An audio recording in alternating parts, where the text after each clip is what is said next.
मंगलम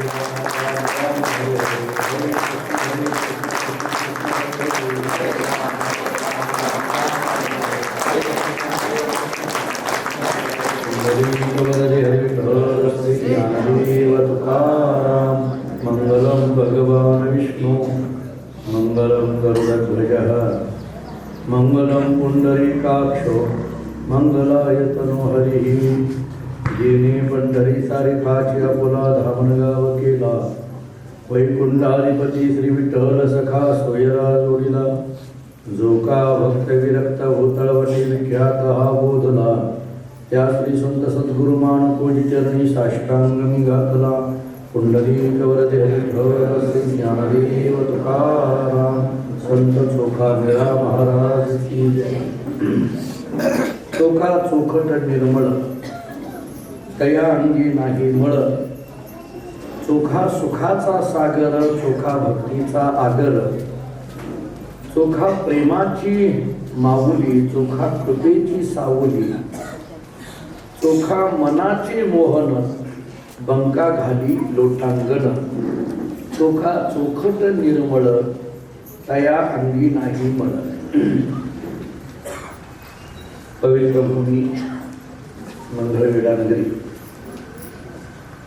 कैलासवासी निलाई यांच्या पुण्यस्मरणानिमित्त सुरू असणारी भास्ती प्रवचनमाला आणि या प्रवचनमालेतील या वर्षीच्या 4थ्या सत्राला आज आपण आरंभ करतो आहोत। संत चोखोबाराय जीवनचरित्र व तत्वज्ञान या विषयावर गेल्या 3 दिवसापासून आपण विस्ताराने विचार करतो आहोत। हा विचार करत असताना चोखोबारायांचं लौकिक चरित्र काय आणि चोखोबारायांचं तात्विक चरित्र काय असा 2 पद्धतीने चरित्राचा विचार आपण करत आलेलो आहोत। कोणत्याही चरित्राचा विचार करताना अनुवादनीय आणि अनुसरणीय अशा दोन्ही पद्धतीने चरित्राचा विचार करावा असं शास्त्र सांगतं आणि ती एक भूमिका घेऊन आपण गेल्या 3 दिवसापासून चोखोबारायांच्या चरित्राचा विस्तार करतो। वारकरी संप्रदायामध्ये ज्या संत मालिका सांगितल्या त्याच्यामध्ये एक अत्यंत उदात्त उत्तुंग अशा पद्धतीचं व्यक्तिमत्व म्हणजे चोखोबाराय, पण त्या अर्थाने थोडे दुर्लक्षित राहिलेले चोखोबाराय समाजाच्या समोर यावेत या दृष्टीने या प्रवचनमालेचं आयोजन आहे म्हणा किंवा या विषयावरची प्रवचनमाला यावर्षी होते आहे म्हणा। चोखोबारायांच्या चरित्राचा विचार करत असताना आपण 2-3 पद्धती आतापर्यंत करून आलो। याच्यातल्या चोखोबा या शोककथेचाही विचार आपण दुसऱ्या दिवशी केला। चोखोबारायांचा संसार नेमकं कसा आहे आणि चोखोबारायांना त्यांच्या संसारामध्ये अत्यंत महत्त्वाची असणारी त्यांची अर्धांगिनी आमच्या सोयराबाई त्यांचा नेमकं चोखोबारायांच्या जीवनचरित्रामध्ये काय अधिकार आहे आणि चोखोबारायांच्या संसारामध्ये सोयराबाईचं काय योगदान आहे याचा विचार आपण काल जरा विस्ताराने केला।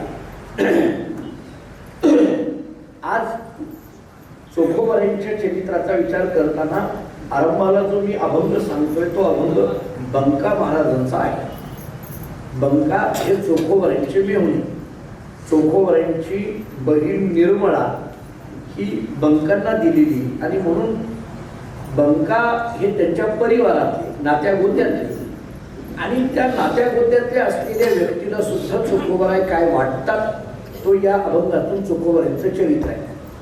थोडा आणखीन मला कधी कधी चोखोबारायांच्या चरित्राचं अलौकिकत्व असं वाटतं की चोखोबारायांचं वर्णन एकनाथ महाराजांनी केलं, चोखोबारायांचं वर्णन नामदेवरायांनी केलं, चोखोबारायांचं वर्णन तुकोबारायांनी केलं, चोखोबारायांचं वर्णन नरहरी सोनारांनी केलं किंवा चोखोबारायांचं वर्णन दासगणू आदी करून महिपती महाराज वगैरे या सगळ्या त्यांच्या नंतरच्या संतांनी केलं। असं जरी असलं तरी या सगळ्यांबरोबर चोखोबारायांचं वर्णन चोखोबाराय कसे आहेत हे त्यांच्या पत्नी असलेल्या सोयराबाईंनी सांगणं किंवा चोखोबाराय कसे आहेत हे त्यांचे मेहुणे असलेल्या बंका महाराजांनी सांगणं किंवा चोखोबाराय कसे आहेत हे त्यांच्या मुलगा असलेल्या कर्म मिळ्यांनी सांगणं किंवा चोखोबा कसा आहे हे त्यांच्या निर्मळा असलेल्या बहिणींनी सांगणं मला वाटतं इतर केलेल्या संतांनी केलेल्या वर्णनापेक्षा सुद्धा अधिक पद्धतीचं वर्णन हे त्यांच्या परिवारातल्या केलेल्या मंडळींचं महत्वपूर्ण ठरतं. आणि थोडंसं धाडसाने एखादं विधान माझं होईल, परंतु चोखोबाऱ्यांच्या परिवारातल्या मंडळींनी चोखोबांचं वर्णन केलं असं वर्णन परिवारातल्या मंडळींनी अन्य कोणा संतांचं केलेलं दिसून येत नाही. हा एक चोखोबाऱ्यांच्या जीवनचरित्रातला विशेष मानावा लागेल. कारण त्यांच्या पत्नीने इतकं चांगलं वर्णन करणं म्हणजे तसं बायकोनी एवढं चांगलं वर्णन करणं हे विशेषच आहे. हे त्यातल्या त्यात जरा कंसात बोलायचं झालं तर हे तसं विशेषच आहे. जरा आणखीन पुढं बोलायचं झालं तर मेहुणा म्हणजे जावईच ना, एका अर्थाने बहीण दिली आपली म्हणजे तो मेहुणा झाला, म्हणजे त्या घरचा तो जावई आहे.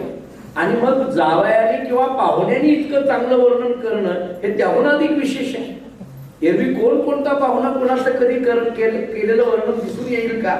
आपली जगरहाटी तर अशी आहे की आपण ज्याच्या घरामध्ये मुलगी देतो तो कधीच आपल्याला चांगलं म्हणत नाही, कधीच म्हणत नाही, अशी जगरहाटी आज आपल्याला दिसून येते. परंतु आपली मुलगी ज्या घरामध्ये दिलेली आहे त्या घराने आपलं वर्णन इतकं चांगलं करणं, मला वाटतं चोखोबाऱ्यांना, जरा आणखीन एक वाक्य बोलू, चोखोबाऱ्यांना समाजाने नाकारलं असेल पण चोखोबाऱ्यांना परिवाराने स्वीकारलं. हे चोखोबाऱ्यांच्या जीवनचरित्रातलं. अन्य ठिकाणी परिवार नाकारतो, समाज स्वीकारतो, पण इथं समाज नाकारतो पण परिवार स्वीकारतो. हे चोखोबाऱ्यांच्या जीवनचरित्रातला सगळ्यांपेक्षा एक वेगळेपण किंवा एक अलौकिकत्व किंवा एक महत्वपूर्ण अशा पद्धतीचं चरित्र म्हणून चोखोबाऱ्यांच्या याही एका विषयाकडे आपल्याला पाहता येण्यासारखं आहे.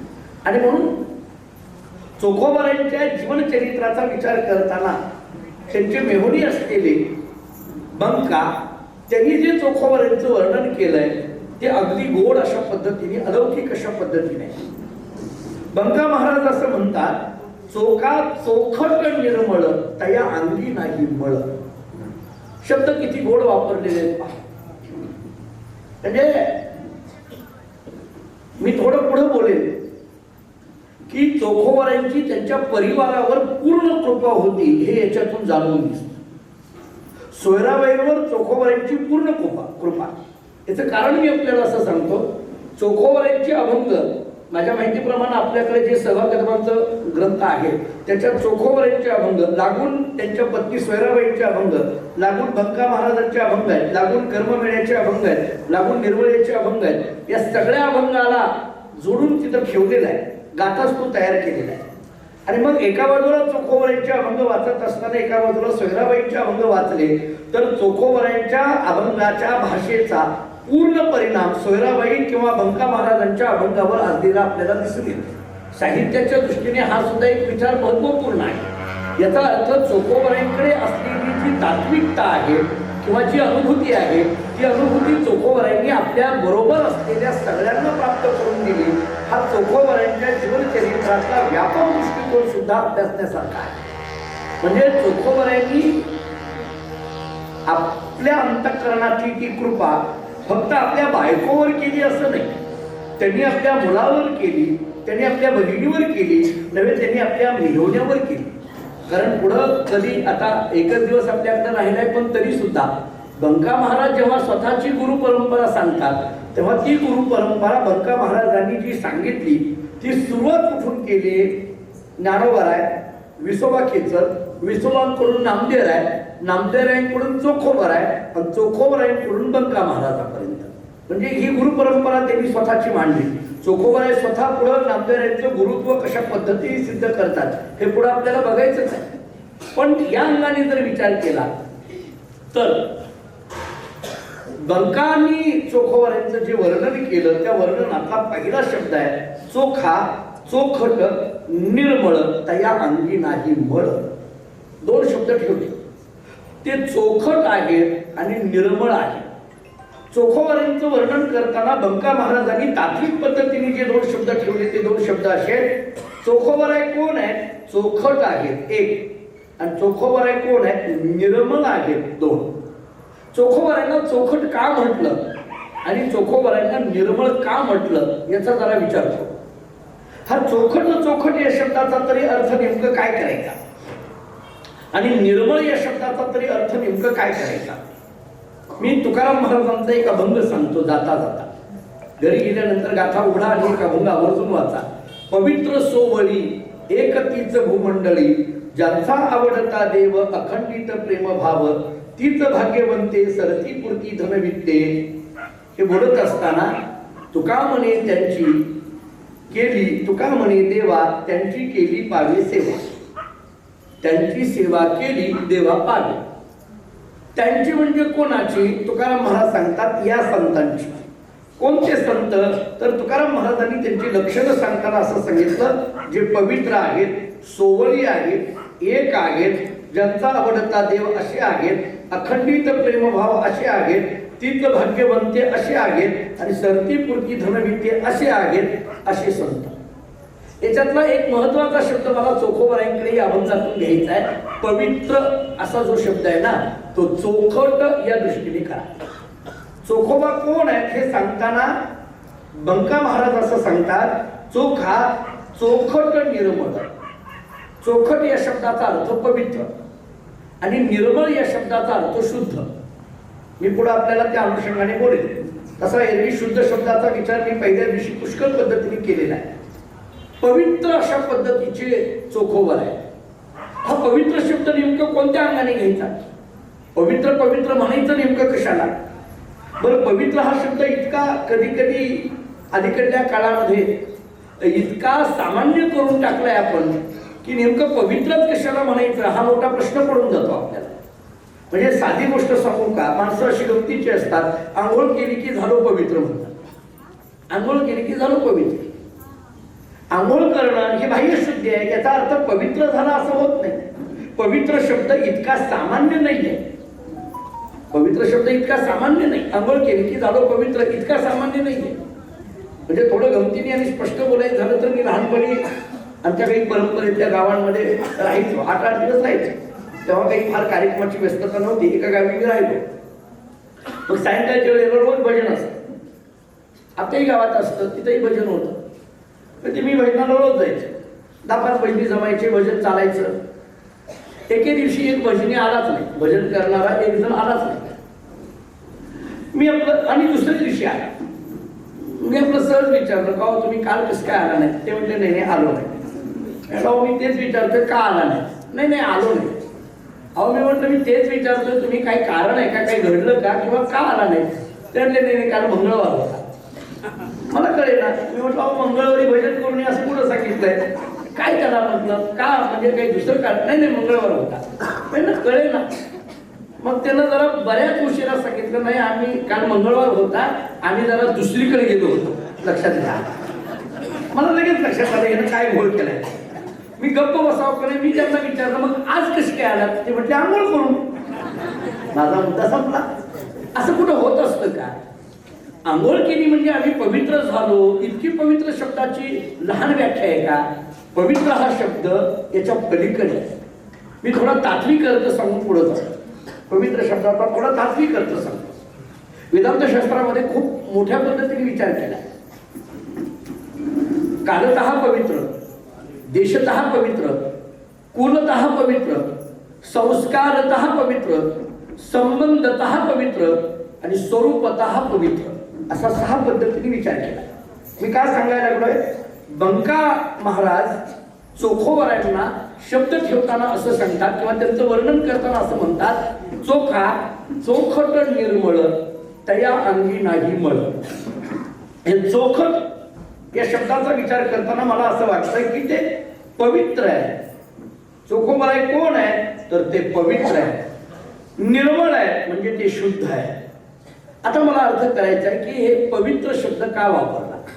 चोखट म्हणण्यामध्ये पवित्र, चोखट या शब्दाचा विचार करताना मराठी शब्दकोशामध्ये उत्तम असाही केलाय आणि शुद्ध असाही केलाय. मी पुढे सांगेल. मी जे काही मराठी शब्दकोश बघून आलो, शब्दकोशामध्ये अर्थ करताना तिथं उत्तम असा एक अर्थ केलाय. चोखट या शब्दाचा अर्थ सांगितला उत्तम, चोखट या शब्दाचा अर्थ सांगितला शुद्ध, चोखट या शब्दाचा अर्थ सांगितला पवित्र. पवित्र आहे. चोखोबरा हे पवित्र आहेत, पण हे पावित्र्यता जी सांगितली जाते ती नेमकी कशाच्या अनुषंगाने? कालतः पवित्र वेगळं, देशतः पवित्र वेगळं, कुलतः पवित्र वेगळं, संस्कारतः पवित्र वेगळं, संबंधतः पवित्र वेगळं आणि स्वरूपतः पवित्र वेगळं. गाय पवित्र आहे, मान्य. आपली भारतीयांची श्रद्धा अशी आहे की गायीच्या पोटामध्ये 33 कोटी देवतेचं वास्तव्य, जी काही श्रद्धाच असते शेवटी. आपली श्रद्धा अशी आहे की गोमूत्र पवित्र, गोमय पवित्र, तिचं शेण पवित्र मानलं जातं आपल्याकडे. एकंदरीत गाय पवित्र मान्य, पण कुठपर्यंत? जिवंत असेपर्यंत, तिची हालचाल चालू आहे तोपर्यंत. समजा गाय मेली, नंतर तिचं पावित्र्यता कुठे शिल्लक आहे? मग कोणाला तरी बोलवलं जातं, तिला ओढलं जातं, घेऊन गेलं जातं, जे काही तिची विल्हेवाट लावायची तिला ओढले जाते, अंत्यसंस्कार केले जातात. नंतर कुठे पावित्र्यता शिल्लक राहते. पण जिवंत असेपर्यंत मात्र आपल्या अंतःकरणाच्या श्रद्धा गायीच्या संबंधाने गोमाता या पद्धतीने आहे. म्हणजे काही कालामध्ये पावित्र्यता आहे आणि काही कालामध्ये पावित्र्यता नाही, याला कालतः पवित्र म्हणा. एक. आता दुसरा मुद्दा सांगतो, देशतः पवित्र. देशतः पवित्र कशाला म्हणायचं? तुकाराम महाराजांचाच एक अभंग असा आहे, पवित्र ते कुळ पावन तो देश, जेथे हरीचे दास जन्म घेती. जेथे हरीचे दास जन्म घेती तो देश पवित्र. भारतभूमी ही भरतभूमी पवित्र आहे. का? इथं एकतर पवित्र नद्यांचा नित्य प्रवाह आहे, पवित्र ऋषींची नित्य तपश्चर्या आहे आणि पवित्र संतांचा नित्य अवतार आहे, म्हणून ही भूमी पवित्र आहे. पवित्र ते कुळ पावन तो देश, जेथे हरीचे दास जन्म घेती, याला देशतः पवित्र म्हणा. काय काय झालं? 2 गोष्टी झाल्या, आपल्याला 6 ऐकायचे.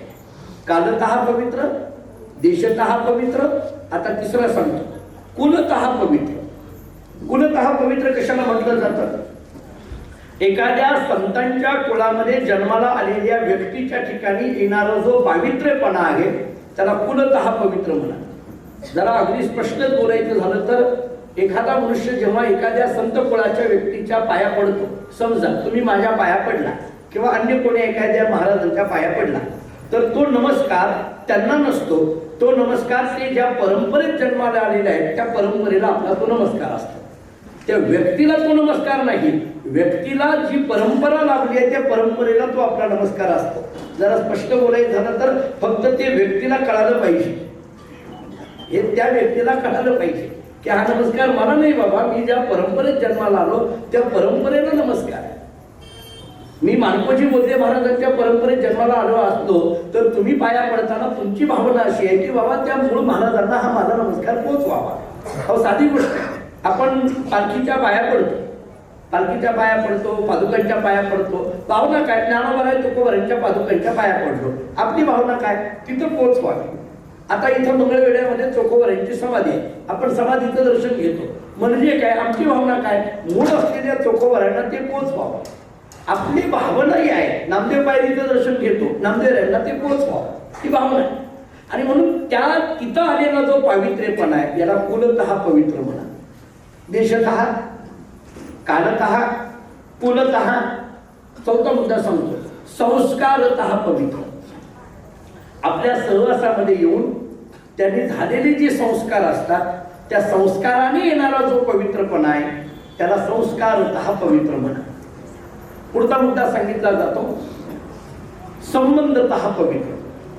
याला तुकाराम महाराजांचं प्रमाण असं आहे, पुनीत केले विष्णुदासी संगे आपोलिया दोषी. आपल्या संघामध्ये संबंधामध्ये जे जे येतील त्यांना पवित्र करून टाका. किती उदाहरण आहे. एकनाथ महाराजांच्या जवळ गावोबा नावाचा एक आडाणी न कळणारा मनुष्य मुलगा येऊन राहिला असं सांगतात की अर्ध रामायण त्यांनी लिहिले. याला काय म्हणा? संबंधतः पवित्र. बर, जाऊ द्या. अहो डोंगर म्हणजे दगडाचाच असतो. डोंगर या शब्दाचा अर्थ दगडाचाच असतो. पण देऊला गेल्यानंतर भंडारा डोंगराला आम्ही पाया पडतो आणि बोलताना असं म्हणतो तीर्थक्षेत्र भंडारा डोंगर. का? त्या डोंगरावरची माती आजही विठ्ठल म्हणते अशी श्रद्धा आपली वारकऱ्यांची किंवा भाविकांची आहे. याचं कारण तुकोबारांचे पाय त्या डोंगराला लागलेले आहे.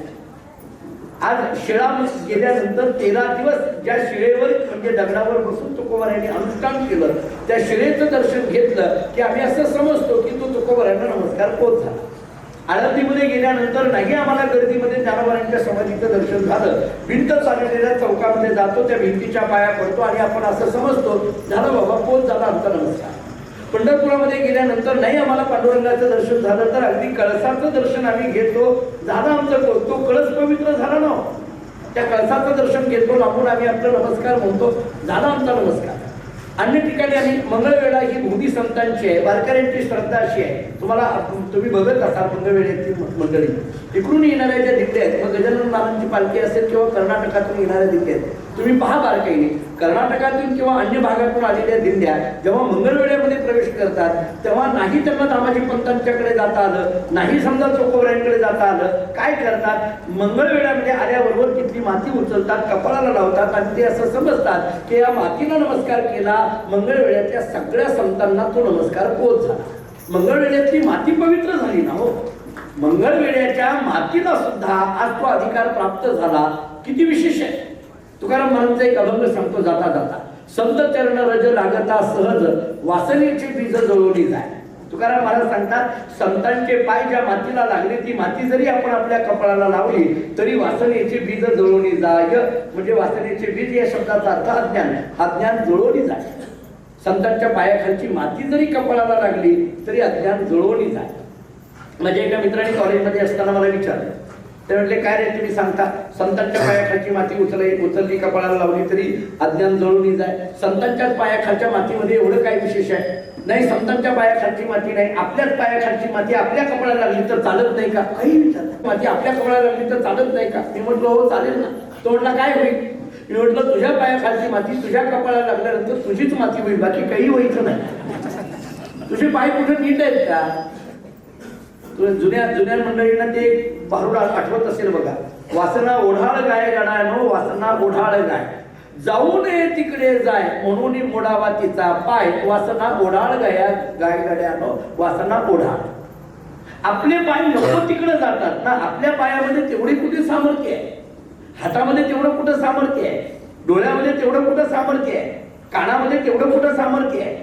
संतांचे पाय ज्या मातीला लागली ती माती सुद्धा आजही आम्ही मंगळवेढ्यातली माती ही कपाळाला लावून म्हणतो. मला कधी कधी मी काल थोडी चर्चा करत होतो, या मातीला दोन पद्धतीचा इतिहास आहे. एक तर इथली ज्वारी ही राज्यामध्ये नाही देशामध्ये प्रसिद्ध असलेली ज्वारी आहे. या मातीला एक पद्धतीचा तो सुगंधच प्राप्त झालाय की इथल्या ज्वारीमध्ये एक पद्धतीची ताकद आहे. आणि संतांचे पाय या मातीला लागल्यामुळे एक अध्यात्माचा स्पर्श या मातीला झाल्यामुळे या मातीमध्ये एक ताकद आहे. या दोन्ही गोष्टी म्हणजे लौकिकाच्याही दृष्टीने मंगळवेढ्याची माती पवित्र आहे आणि अध्यात्माच्याही दृष्टीने मंगळवेढ्याची माती पवित्र आहे. असा हा या मातीचा विचार सांगत असताना मातीला पाय लागला ती माती पवित्र होऊन गेली, याला म्हणा संबंधतः पवित्र. एरवी माती मातीच असते, पण चोकोबऱ्यांचे पाय याच मातीला लागले, कान्होपात्रेचे पाय याच मातीला लागले. जगज्योती बसवेश्वरांनी 12 वर्ष या मातीमध्ये राहावं ही किती गोष्ट मोठी आहे. दामाजी पंतांनी याच मातीमध्ये यावं, त्याच्याकरता भगवंतांनी यावं, किती मोठी गोष्ट आहे. या दृष्टीने विचार केला तर याला संबंधतः पवित्र म्हणा. 4 गोष्टी झाल्या माझ्या, कालतः, देशतः, कुलतः, संस्कारतः, संबंधतः आणि आता शेवटचा मुद्दा सांगतो स्वरूपतः पवित्र. मला चोखोबाराय कसे पवित्र आहेत हे सांगायचं आहे. स्वरूपतः पवित्र, मुळात पवित्र शब्दाचा अर्थ कसा करावा मी शब्दातून अर्थ सांगतो. पवी अधिकत्र बरोबर पवित्र. मराठी विग्रह जर आपण केला पवी अधिकत्र बरोबर पवित्र, इथल्या पवी शब्दाचा अर्थ काय आणि इथल्या त्र शब्दाचा अर्थ काय? पवी म्हणजे नेमकं काय? मराठी शब्दकोश काढा. मराठी शब्दकोशामध्ये पवी या शब्दाचा अर्थ सांगितलाय वज्र. वज्र म्हणजे धनुष्य.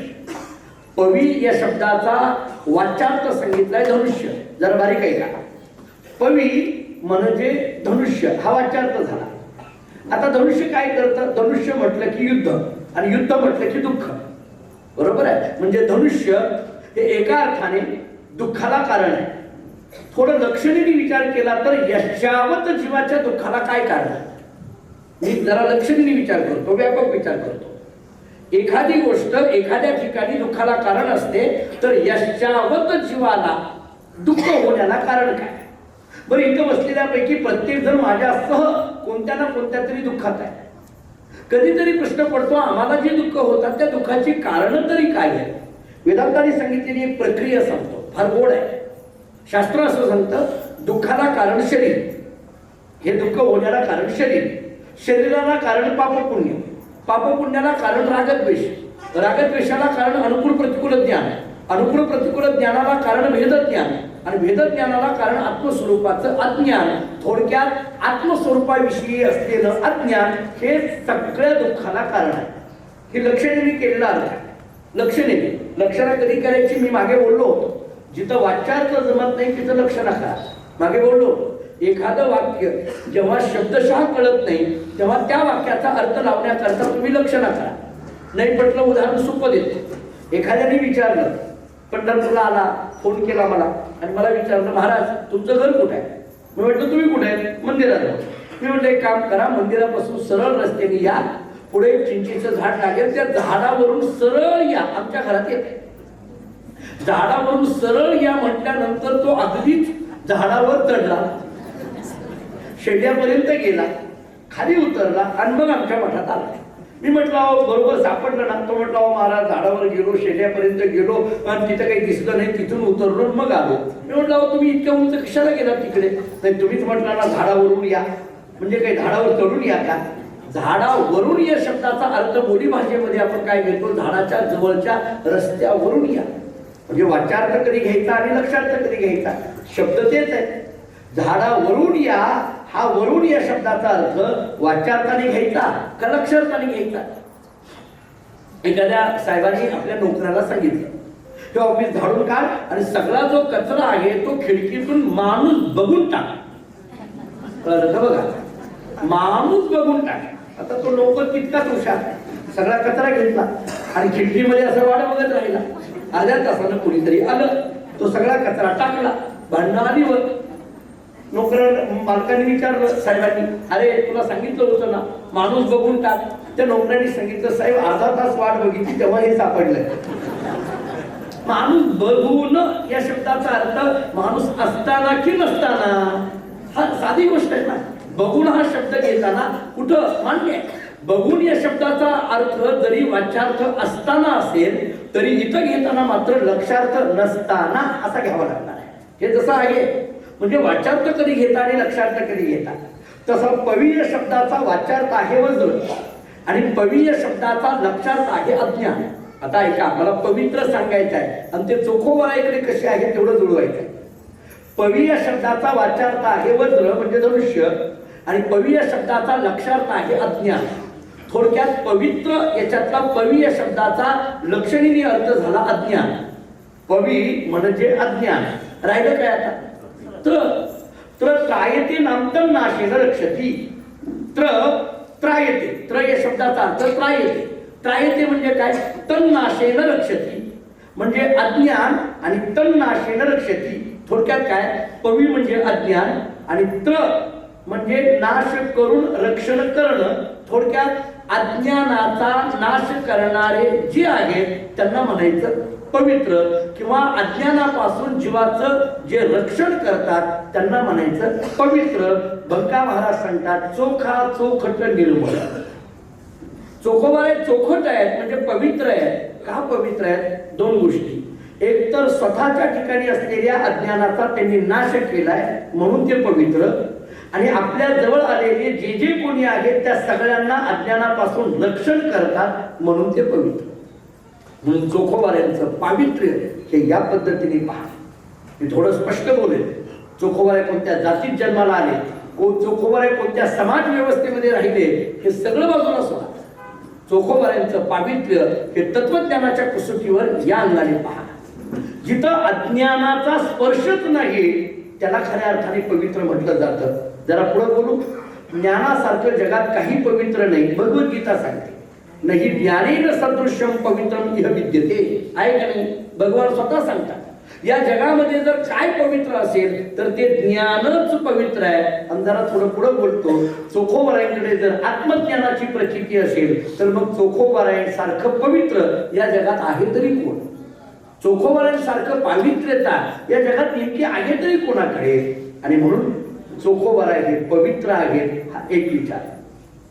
बंका महाराज तेवढ्यावर थांबत नाही. बंका असं सांगतात, हे माझे गुरु असलेले चोखोबर आहेत. कसे आहेत? निर्मळ आहेत. एक तर ते पवित्र आहेत, पण दुसरी गोष्ट निर्मळ आहे. जरा आणि बारीक आहे का? पवित्र आहेत या शब्दाचा अर्थ आहे त्यांच्याकडे अज्ञान नाही, अज्ञानरहित आहे. थोडा पुढचा शब्द सांगू, अविद्यारहित आहे. आणखी थोडा पुढला शब्द सांगू, मायारहित आहे. माया म्हटलं काय, अविद्या म्हटलं काय, अज्ञान म्हटलं काय? एकार्थवाची शब्द. माया म्हणा, अविद्या म्हणा, अज्ञान म्हणा, काय जे म्हणायचे ते कुठलंही वापरा. मुळात माया हा जो शब्द वापरला जातो, हा माया या शब्दाचा अर्थ नेमकं काय करायचा? ही जी माया आहे, ही माया ज्यांच्याकडे नाही ते संत. जरा थोडं पुढं बोलतो, आणखी धावतो बोलतो, बारीक आहे काय? मायाच नाही, मायाच नाही ते निर्गुण, मायाच नाही ते निर्गुण, मायेने युक्त आहे ते सगुण, आणि मायेचा स्पर्शच होऊ दिला नाही ते संत. मी पटवून देतो, मला जे काही वेदांताची प्रक्रिया असली तरी पटवून देतो. निर्गुण म्हटलं की ते ब्रह्म, तिथं माया विषयच नाही. माया हा शब्द तिथं नाहीच नाही, तिथं विचारच येत नाही त्याचा. बरं, सगुण. आता ऐका, सगुणत्व जे सांगितलं जातं ते दोन अंगाने, जीव आणि ईश्वर दोन्हीकडे मायेचा संबंध येतो. माझ्या पदार्थ बोलत नाही, मी तुम्हाला एकनाथ महाराजांच्या हरिपाठाचे एक प्रमाण देतो. कल्पना अविद्या तेने झाला जीव, माया उपाधी शिव बोलीचे, अशी भाषा आहे. म्हणजे जीव म्हटलं तरी मायाच आहे, आणि शिव म्हणजे ईश्वर म्हटलं तरी मायाच आहे. कारण आकार यायचा झाला तर माया असल्याशिवाय येतच नाही. पण याच्यात एक विशेष आहे, बारीक आहे, एक विशेष काही नाही. मायेच्या अधीन जो आहे तो जीव आहे, आणि माया ज्याच्या अधीन आहे तो ईश्वर आहे. माया दोन्हीकडे आहे, पण फरक आहे. माया दोन्हीकडे आहे, जीवाकडेही माया आहे, ईश्वराकडेही माया आहे. मग कुणीतरी म्हणे, जर ईश्वराकडेही माया आहे आणि जीवाकडेही माया आहे, तर मग तो ईश्वर सर्वज्ञ का म्हणायचा आणि हा जीव अल्पज्ञ का म्हणायचा? याचा फरक एवढाच आहे, जीवाकडे जरी माया असली तरी हा जीव मायेच्या अधीन आहे, आणि ईश्वराकडे जरी माया असली तरी माया त्या ईश्वराच्या अधीन आहे. फक्त फरक एवढाच आहे. थोडक्यात बघा, पटतंय का बघा. म्हणजे मायेच्या अधीन तो जीव, आणि माया ज्याच्या अधीन तो ईश्वर. मायेच्या अधीन किंवा जो मायेच्या अधीन आहे तो जीव आहे, आणि माया ज्याच्या अधीन आहे तो ईश्वर आहे. आता पटलं का बघा. जो मायेच्या अधीन आहे, जो मायेच्या अधीन आहे तो जीव आहे, आणि माया ज्याच्या अधीन आहे तो ईश्वर आहे. आता एवढ्यावरही नाही पटलं तर मी याच्यापेक्षा एकच खालचं वाक्य म्हणतो.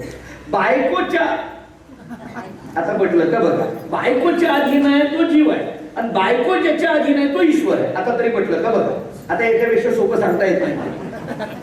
बायकोच्या अधीन आहे तो जीव आहे, आणि बायको ज्याच्या अधीन आहे तो ईश्वर आहे. ते पूर्वीच्या काळातले उदाहरण सांगतात. ते काय नाही म्हणे, एका राजाने सांगितलं प्रधानाला, अरे आपल्या राज्यामध्ये असं सांगितलं जातं सगळे बायकोचं ऐकतात, पण असं कसं काय म्हटलंय, बायकोचं जे ऐकतात त्यांची एक रांग लावा, जे बायकोचं ऐकत नाही त्यांची एक रांग लावा. म्हटले आपण जे बायकोचं ऐकत नाही त्यांचा सत्कार करू म्हटले. प्रधानाने सांगितलं, जे बायकोचं ऐकतात त्यांनी एका रांगेमध्ये उभा राहा, जे बायकोचं ऐकत नाही ते एका रांगेमध्ये उभा राहा. बायकोचं ऐकतात ही रांग भली मोठीच्या मोठी झाली, 10-5 किलोमीटर गेली. राजाने विचारलं, काय दुर्दैव आहे, माझ्या राज्यामध्ये एकही असं नाहीये का? तेवढ्यामध्ये एक जण आला धावत धावत जर इकडल्या रांगेमध्ये उभा राहिला. राजाने विचार केला, काही हरकत नाही, एक तरी बरा झाला, सापडला.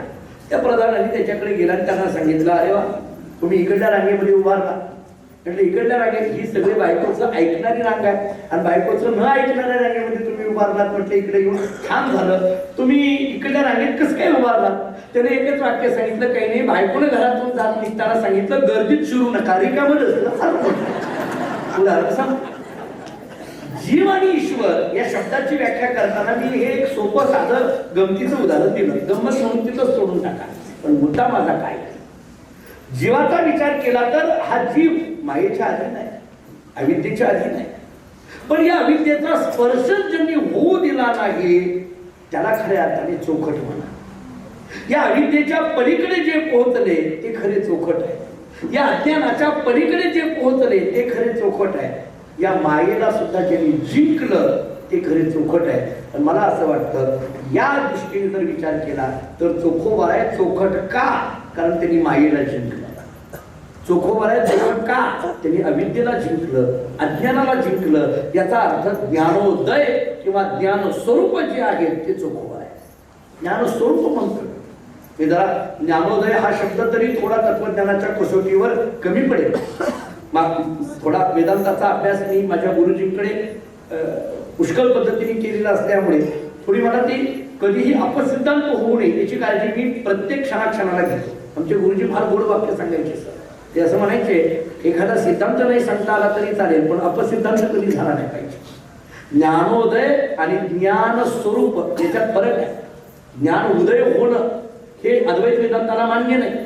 कारण ज्ञान उदय हा शब्द मान्य नाही. का मान्य नाही? कारण जे उदय होत असतं त्याचा नाश असतो ना.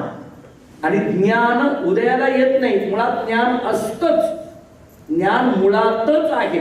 मग अडचण काय आहे? त्याच्यावर फक्त एक अविद्येचं आवरण आलेलं आहे. जरा आणखी पुढे धाडसाने एक वाक्य सांगू. ज्ञान प्राप्ती करता प्रयत्न करायचाच नाहीये हो. प्रयत्न कशा करता करायचा आहे? आपल्याकडे असलेलं अज्ञान घालविण्याकरता प्रयत्न करायचा. अज्ञान घालवण्याकरता प्रयत्न करायचा. उदाहरण देतो मी आपल्याला. मला सांगा तहान लागली, आपण रस्त्याने निघालो, विहीर आहे, पाणी प्यायचं आहे आणि त्या विहिरीवर पाण्यावर शेवाळ आला. शेवाळ माहिती आहे आपल्याला. आता मला सांगा तहान लागली, पाणी तिथं आहे, शेवाळ आहे.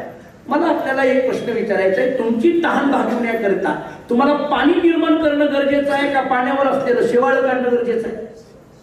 तुम्हाला काम काय करावं लागणार आहे? तुम्हाला काही विहीर खांदावी लागणार आहे? तुम्हाला काही मोटर बसवावी लागणार आहे? काय करायची गरज आहे तुम्हाला? तुम्हाला काय करणं गरजेचं आहे? फक्त त्याच्यावरचं शेवाळ. शेवाळ बाजूला काढलं की पाणी आहेच आहे, मिळतंच तुम्हाला. तसं ज्ञान प्राप्ती म्हणजे काय? काही नाही. त्याच्यावर असलेलं अविद्येचं जे आवरण आहे तेवढं काढलं की ते ज्ञान तिथंच आहे. वेगळं काही करायची गरज. फक्त त्याच्यावर असलेलं जे अज्ञानाचं आवरण आहे, अविद्येचं जे आवरण आहे तेवढं आवरण काढावं लागणार आहे. आणि हे अविद्येचं, अज्ञानाचं, मायेचं आवरण ज्यांनी नष्ट केलेलं आहे त्याला चोखट असं म्हटलं जातं. बंका महाराज सांगतात माझे असणारे गुरु चोखोबा आहे. हे कसे आहेत? चोखा चोखट. दुसरा शब्द वापरला निर्मळ. हे निर्मळ शब्दाचा अर्थ करताना त्यांनी जसं केलंय, निर्मळ शब्दाचा अर्थ सांगताना तया अंगी नाही मळ तया नाम निर्मळ. सरळ सरळ केला झाला तर जिथं मळ नाही त्याचं नाव निर्मळ. आता प्रश्न पडतो हे मळ म्हणजे नेमकं काय? चोखोबा आहे पवित्र आहे, कळालं. चोखोबा आहे निर्मळ आहे, मळ नाही. आता हे बघा, म्हणजे मला असं वाटतं, मी पुन्हा थोडासा मागचा एक दाखला देतो. चोखोबा ज्या समाजात वावरलेले, चोखोबा ज्या लोकवस्तीमध्ये वावरत आहेत, चोखोबा ज्या यातीची भूमिका घेऊन चोखोबा जनसामान्यामध्ये वावरत आहेत. थोडा लौकिकाच्या दृष्टीने विचार केला तर आपण सगळं मळकट आहे असं आपण म्हणतो. बऱ्याच दृष्टीने जुन्या काळातला आपण त्या काळातली जर भूमिका बघायला गेलो तर आपण काय म्हणतो? अहो ते मळकट कपडे घालतायत, त्यांच्या घरात नीटकट असतं, सावरलेलं नसतं, काही जी काही असेल ते आपण. पण इथं महाराज सांगतात तया अंगी नाही बळ. म्हणून मला असं वाटतं अंगी हा शब्द खूप महत्वाचा इथला. अंगी हा शब्द खूप महत्वाचा आहे. अंगावर असलेला मळ वेगळा आणि अंगी असलेला मळ वेगळा. पटतंय का बघा? अंगावर असलेले, मी जरा आणखी पुढे बोलतो, अंगावर असलेले मळ काढण्याकरिता बाजारामध्ये भरपूर साबण आहेत, भरपूर आहे. ते अशी गंमत झाली आता, म्हणजे पूर्वी साबण असायचं का नसायचं मला माहित नाही, जुन्या काळातली मंडळींना विचारा. पण आता साबण अशी गमतीची झालेली आहेत महाराज, डोक्याचं वेगळं पोटाचं वेगळं साबण. आता मला वाटतं भविष्यात असं निघतं काय की उजव्या हाताचं साबण वेगळं, डाव्या हाताचं वेगळं. काय कितीतरी चाललंय. मी म्हणतो ती साबण पुष्कळ मिळतील, पण अंगात आत असलेला मळ काढण्याकरता मात्र एकच साबण आहे आणि त्याचं नाव अध्यात्म आहे. त्याचं नाव अध्यात्म. आत असलेला असलेला जो मळ आहे तो मळ कशाचा आहे? विकारांचा मळ. तो मळ, मळ या शब्दाचा अर्थ करताना मळ या शब्दाचा सरळ अर्थ आपण करतो घाण. पण मी म्हणतो या बाह्य घाणीपेक्षा सुद्धा सगळ्यात मोठी जर कशाची घाण असेल तर ती विकारांची. काम, क्रोध, लोभ, मद, मत्सर, दंभ, अहंकार या षड विकारांचा सगळ्यात मोठा मळ आहे. आणि हा षड विकारांचा मळ जोपर्यंत आहे तोपर्यंत बाहेरचे मळ किती जरी काढले तरी त्याला खऱ्या अर्थाने निर्मळ म्हणता येणार नाही. त्याला निर्मळ म्हणता येणार. निर्मळ हा शब्द आतल्या मळाच्या दृष्टीने आहे आणि आतला मळ हा विकारांचा आहे. चोखोबाराने निर्मळ का म्हणायचं? आतला एकही विकार राहिलेला नाही. काम नाही, क्रोध नाही, लोभ नाही, मत्सर नाही, दंभ नाही, अहंकार नाही. या षड विकारांच्या पलीकडे पोहोचलेले आमचे चोखोबार आहे. तुकोबारांचे शब्द आहेत काम नाही, काम नाही, झालो पाहिजे कामा. काम राहिलेला नाही, आता क्रोध राहिलेला नाही. याचं एक आणखीन कारण सांगतो, थोडं तात्विक वाटेल पण ऐका जरा बारीक आहे. मुळात हे विकार राहिले नाहीत याचं कारण काय? मुळात हे विकार निर्माण होतात कधी? हे विकार निर्माण कधी होतात याचं उत्तर गीतेने फार छान दिलं. कारण हा प्रश्न अर्जुनाने इतका गोड विचारला होता. अर्जुनाने देवाला प्रश्न असा विचारला होता की देवा आता केन प्रयुक्तो यम पापम चरती पुरुषः, असं का घडतं की हे पाप आहे असं कळूनही माणूस त्या पापामध्ये प्रवृत्त होतोय? पाप आहे हे कळूनही माणसं पाप करण्यामध्ये प्रवृत्त का होतात? याचं उत्तर देताना मात्र भगवंताने असं दिलंय, माणसाच्या मनात असलेले विकार हे पाप प्रवृत्तीला कारण आहे. मग प्रश्न निर्माण होतो या विकारांची निर्मिती कशी होते? त्याचं उत्तर देताना भगवंताने असं दिलंय, काम येश, क्रोध येश, रजोगुण समुद्भव. हा आपल्या मनात असलेला रजोगुण हा या विकारांना निर्माण करतो. थोडक्यात विकारांची निर्मिती आत असलेल्या गुणांवर अवलंबून आहे. नीट ऐका आता.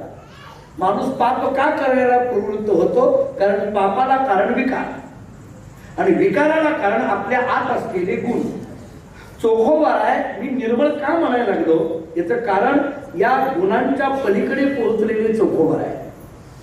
तिथं तमोगुण नाही, रजोगुण नाही, सत्वगुणही राहिलेला नाही, गुणातीत अवस्था झालेली चोखोबार आहे. आणि म्हणून विकार यायचा प्रश्नच येतो. रजोगुण राहिलेला नाहीये. रजोगुणाचं लक्षण सांगताना ज्ञानोबा सांगतात हे रज याची कारणे जीवा ते रजो झाले. रजोगुण असा विचित्र असतो की तो काहीतरी करायला लावतो, काहीतरी करायला लावतो. तो रजोगुण आहे. काही ना काहीतरी सारखा करायला लावतो.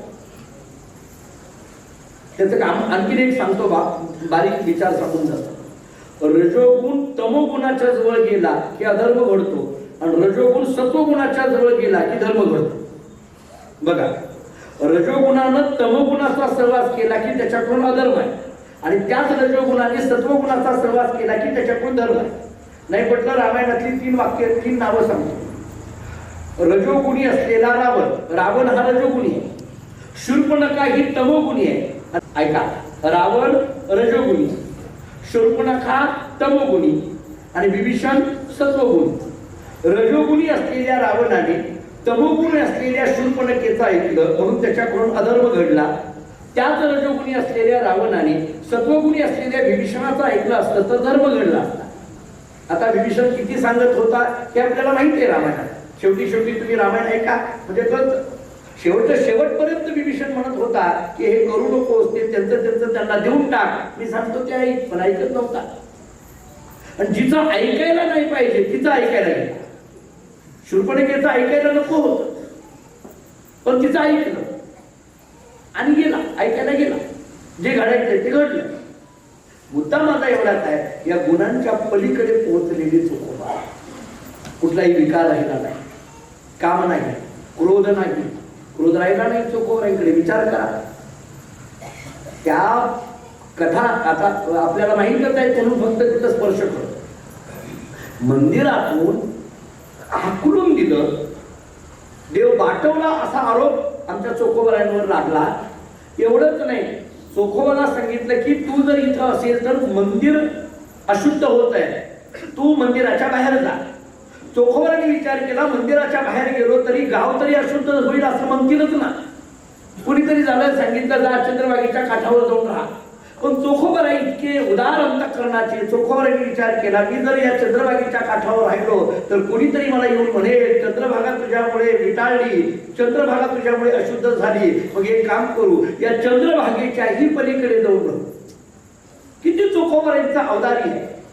चोखोबाराईने विचार केला, माझ्यामुळे मंदिर वाटलं, देव वाटला, माझ्यामुळे गाव वाटलं, माझ्यामुळे नदी वाटली, हे शब्द आता मला ऐकवायचे नाहीयेत. मग एक काम करू, याच्या पलीकडे जाऊ. चोखोबाराई नदीच्या पलीकडे जाऊन राहतात.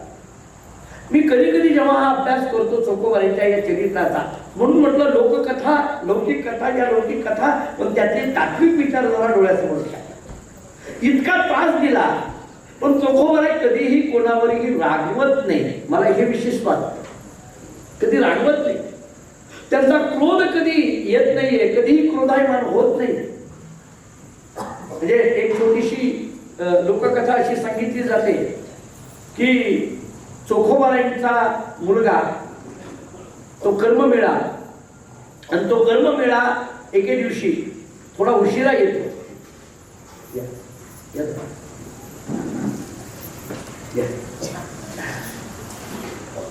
आपल्या मंगळवेढा पंढरपूर जिल्ह्याचे विद्यमान आमदार आदरणीय समाधानदादा अवताडे साहेब उपस्थित आहेत. आपल्या प्रवचन मान्यतेचे स्वागत. बसा. हा जर विचार जरा डोळ्यासमोर घेतला, मनातला क्रोध निर्माण होत नाही. मला सांगायचं आहे, त्या अंगी नाही मळ, मला या दृष्टीने बोलायचं. चोखोबाराई एका विशिष्ट पद्धतीने मी मला जे वाटतं त्या भावनेतून मांडायला. एक तर ते चोखट आहेत, म्हणजे पवित्र आहेत, आणि ते निर्मळ आहेत, याचा अर्थ विकार रहित आहे. आणि विकार राहित्य पदोपदी जाणवतं ना. एवढा त्रास दिला म्हणजे त्यांना असं म्हटलं गेलं की तुमच्यामुळे आम्ही अस्पृश्य होऊ, तुमच्यामुळे आम्ही वाटले जाऊ. आणि म्हणून कधी काळी चोखोबारायांना ढकलून दिलं, हाकलून दिलं, तरी चोखोबाराय रागवत नाही. त्या अंगी नाही मळ. हा विचार करण्यासारखा. कर्ममेळा जेव्हा एके दिवशी उशिरा येतो आणि सोयराबाईंनी विचारलं, का रे बाळा, एरवी तू लवकर येतो, आज एवढा उशीर का झाला? हे संवाद फार गोड मांडलेले आहेत सभागृहांनी, फार गोड केलेले आहेत संवाद. एवढा उशीर का झाला तुला? तेव्हा कर्ममेळ्यांनी सांगितलं, हो आई, जरा उशीर झाला. का झाला बाबा उशीर? नाही आई, मला माफ कर, पण यायला उशीर झाला. म्हणजे मला कधी कधी असं वाटतं जेव्हा हे वाचायला लागतो तेव्हा आईने विचारावं का उशीर झाला, आणि मुलांनी सांगावं की मला माफ कर, थोडा उशीर झाला. म्हणजे उशीर झाल्यानंतर मुलांनी माफ कर म्हणणं हे आता ऐकवत सुद्धा नाही. अलीकडे कुठे बघायला सुद्धा मिळत नाही. आता अलीकडल्या काळातली परिस्थिती जर बघितली तर आज परिस्थिती अशी झाली आहे की मुलगा घरात आला की वडील घराच्या बाहेर जातात, आणि वडील घरात आले की मुलगा घराच्या बाहेर जातो. मुलाचा आणि वडिलाचा संवाद व्हायलाच तयार नाही. म्हणून मी संत चरित्र का वाचावी, समाज सुधारकांची चरित्र का वाचावी असं सांगतो, कारण घरामध्ये कौटुंबिक संवाद सुद्धा कसे व्हावेत, असावेत याची उदाहरण आहे. आजची परिस्थिती अशी आहे, संवाद संपले आणि म्हणून वाद वाढायला लागले. संवाद संपले. आज आई आणि मुलगी बोलायला तयार नाही, भाऊ आणि भाऊ एकमेकाला बोलायला तयार नाही, वडील आणि मुलगा एकमेकाला बोलायला तयार नाही. ही परिस्थिती आज दिसून येते आपल्याला. आज संवाद संपत चालले. म्हणजे मी कधी काळी जुन्या व्याख्यात्यांची व्याख्यानं ऐकायचो. मी आपल्याकडून अनेकदा एक वाक्य ऐकलेलं आहे, मुखी झालेली घरं. आपण बोलत होतात सर तेव्हा, मुखी झालेली घरं.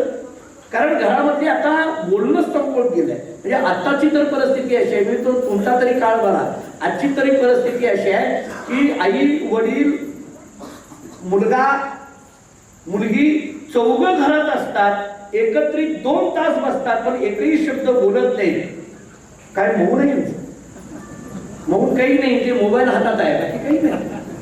म्हणजे आता परिस्थिती तर अशी झालेली आहे की नवऱ्याने बायकोला चहा सुद्धा व्हॉट्सअपवर मेसेज करायचा, चहा आणून दे.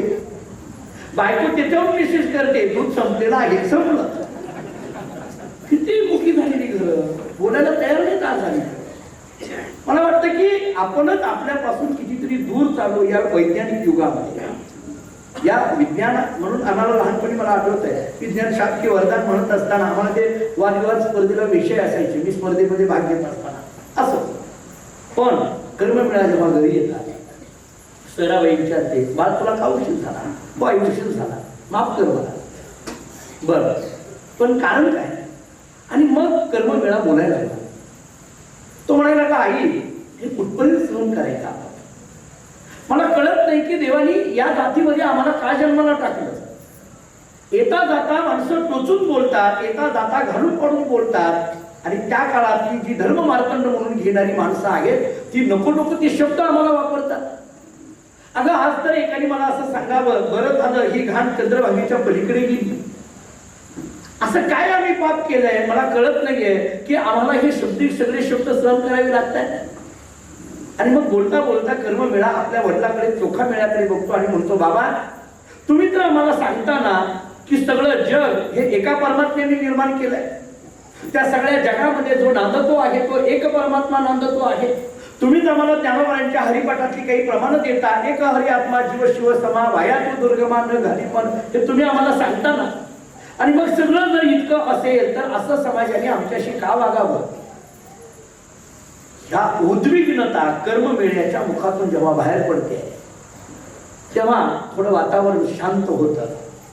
आणि तेव्हा चोखोबाराय मात्र त्या कर्ममेळ्याची समजून घालतात.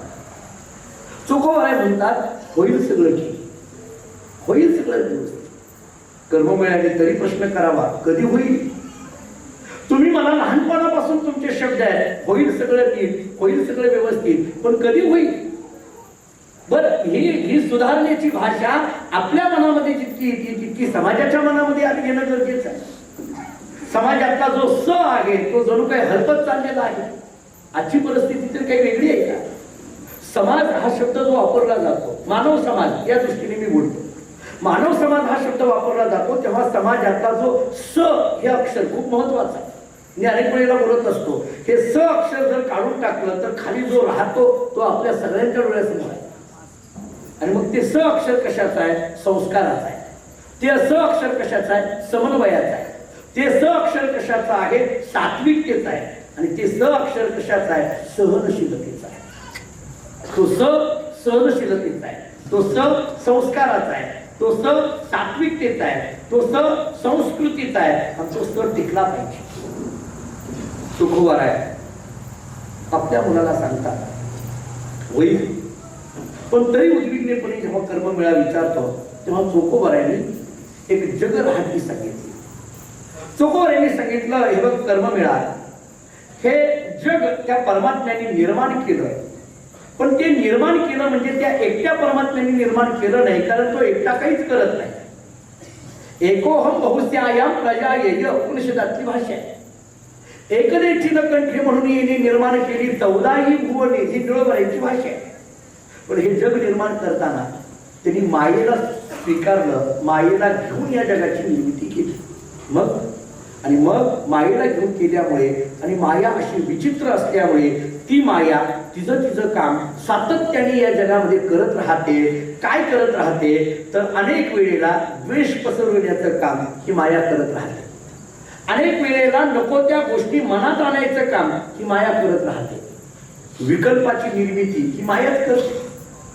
मनामध्ये कधी कधी जे विकल्प निर्माण, मला कधी कधी कळत नाही कधी कोणता विकल्प निर्माण होईल, सांगता येत नाही. मी आता उभी साधं बोलतो, फार मनावर लावून घेऊ नका. पण मला सांगा, आता सध्या सगळे आपण प्रवचन ऐकायला बसतो, तरी माझी नजर जिथपर्यंत आहे तिथपर्यंत आपली उपस्थिती आहे. बसलेल्या सगळ्यांच्या मनामध्ये आता काय आहे? फक्त माझं प्रवचन जे काही बोलले महाराज सांगतात ते ऐकायचं, एवढंच ऐकलं. दुसरं काय आहे का? नाही म्हणा, असलं तरी नाही म्हणा. तोपर्यंत रेकॉर्डिंग चाललंय, मला बरं वाटलं. काय आहे का मनात? काही नाही. जे काही आता जयवंत महाराज सरांनी सांगितलं चाललंय, छान पैकी ऐकायचं, एवढंच मनात आहे, मान्य. पण प्रवचन झाल्यानंतर मंडपाच्या बाहेर गेल्याबरोबर किती डोक्यात विषय येतात. जरा 5-10 मिनिटं उशीर प्रवचन सुटलं तरी लोक म्हणतात आज जरा उशीरच झाला हो, सुरू करतात. कितीतरी विकल्प येतात, हे काम राहिलंय, ते काम राहिलंय. मग मला विचारायचं आहे, ते सगळे विकल्प इथं नव्हते का? मनात होते, पण अव्यक्त होते. बाहेर गेलं की ते व्यक्त झाले. मला कधी कधी प्रश्न पडतो की इथं का होत, इथून गेल्या गेल्या असं का होतं? इतकं सांगू नाही, त्याचं कारणच एक आहे. सांगू, माणसं उठताना असं नीट उठत नाही, असं अंग झटकून उठतात. ते अंग झटकणं म्हणजे काय असतं माहितीये का? महाराजांनी जे सांगितलं ते इथंच, घरी नको.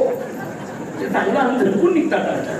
काही काही माणसं तर अगदी सगळं इथं टाकून जातात, काही घेऊन जातात. आणि बाहेर गेल्या गेल्या जर एखादा म्हटला काय आत्ताच बोधले महाराजांनी सांगितलं तुला गेले ते दुसरा माणूस म्हणतो हे बघ काळुंके सरांचं कामच आहे बोधले महाराजाला घेऊन येणार आणि बोधले महाराजांचं कामच आहे प्रवचन सांगणं त्यांनी सांगितल्यासारखं आपण जर ऐकलो तर त्यांच्याच मागे जावं लागेल गप्प बस आहे उद्यापर्यंत ऐकायचं संपलं या भावना आम्ही बाळगून ठेवलं जर या दृष्टीने जर विचार आपण केला तर मायेचं काम आहे विकल्प निर्माण करणे की निर्माण करत राहते एवढा त्रास आमच्या चोखोबारांना झाला तरी चोखोबाराय मात्र या सगळ्यांच्या बद्दल काही बोलत नाही एक वाक्य कर्ममेळ्याच्या मुखात कर्ममेळा म्हणतो वडिलांना बाबा आता असं नाही बंड केलं पाहिजे असं म्हणतोय एक बंड केलं पाहिजे या सगळ्या समाज व्यवस्थेच्या विरोधात उभा राहिलं पाहिजे पण कर्ममेळ्याची भाषा आणि चोखोबारांच्या भाषेमध्ये मात्र थोडा फरक आहे चोखोबारांनी सांगितलं नाही याला समन्वयाने घेतलं पाहिजे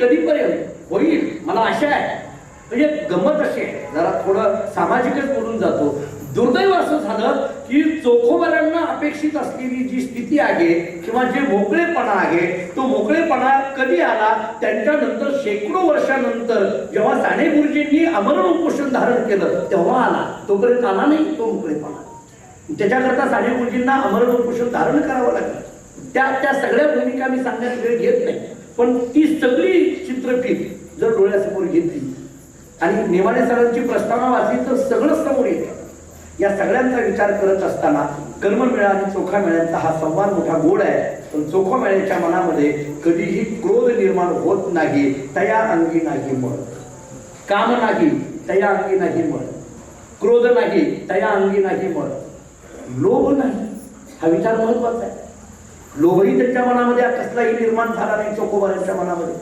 कधी कोणत्याही गोष्टीबद्दल हे मला मिळावं हे माझं आहे मला अशा पद्धतीचं मिळतच राहिलं पाहिजे चोखोबारांचं एक प्रमाण अगदी सर्वेश्वर पूजनाचे असं सांगतात एक काल्पनिक उदाहरण फार गोड आहे मी एका महात्म्याच्या मुखातून ऐकलं विजापूरला एक सिद्धेश्वर स्वामी निघून गेले ज्ञानयोगाश्रमाचे म्हणून गेले मी जेव्हा श्रावण महिन्यामध्ये त्यांच्याकडे प्रवचनाला जायचं पहाटे सकाळी 6 वाजता ते प्रवचन असायचं आणि कमीत कमी 10,000 लोक प्रवचनाला असायचे सिद्धेश्वर स्वामीचे काही काळ सोलापूरलाही त्यांची प्रवचनं झाली मिरजलाही फार फार अधिकारी व्यक्ती त्यांच्या मुखातून एक उदाहरण मी आहे फार गोड होतं काय झालं म्हणे एक गुलाबाचं झाड आहे त्या गुलाबाच्या झाडाजवळ एक मनुष्य बसलेला होता आणि दुसरा एक मनुष्य रस्त्याने जात होता आणि मग जात असलेल्या माणसाने काय केलं जाता जाता उगीच ते गुलाबाच्या गुलाबाचं फुल तोडलं वाज घेतला त्याला ते पटला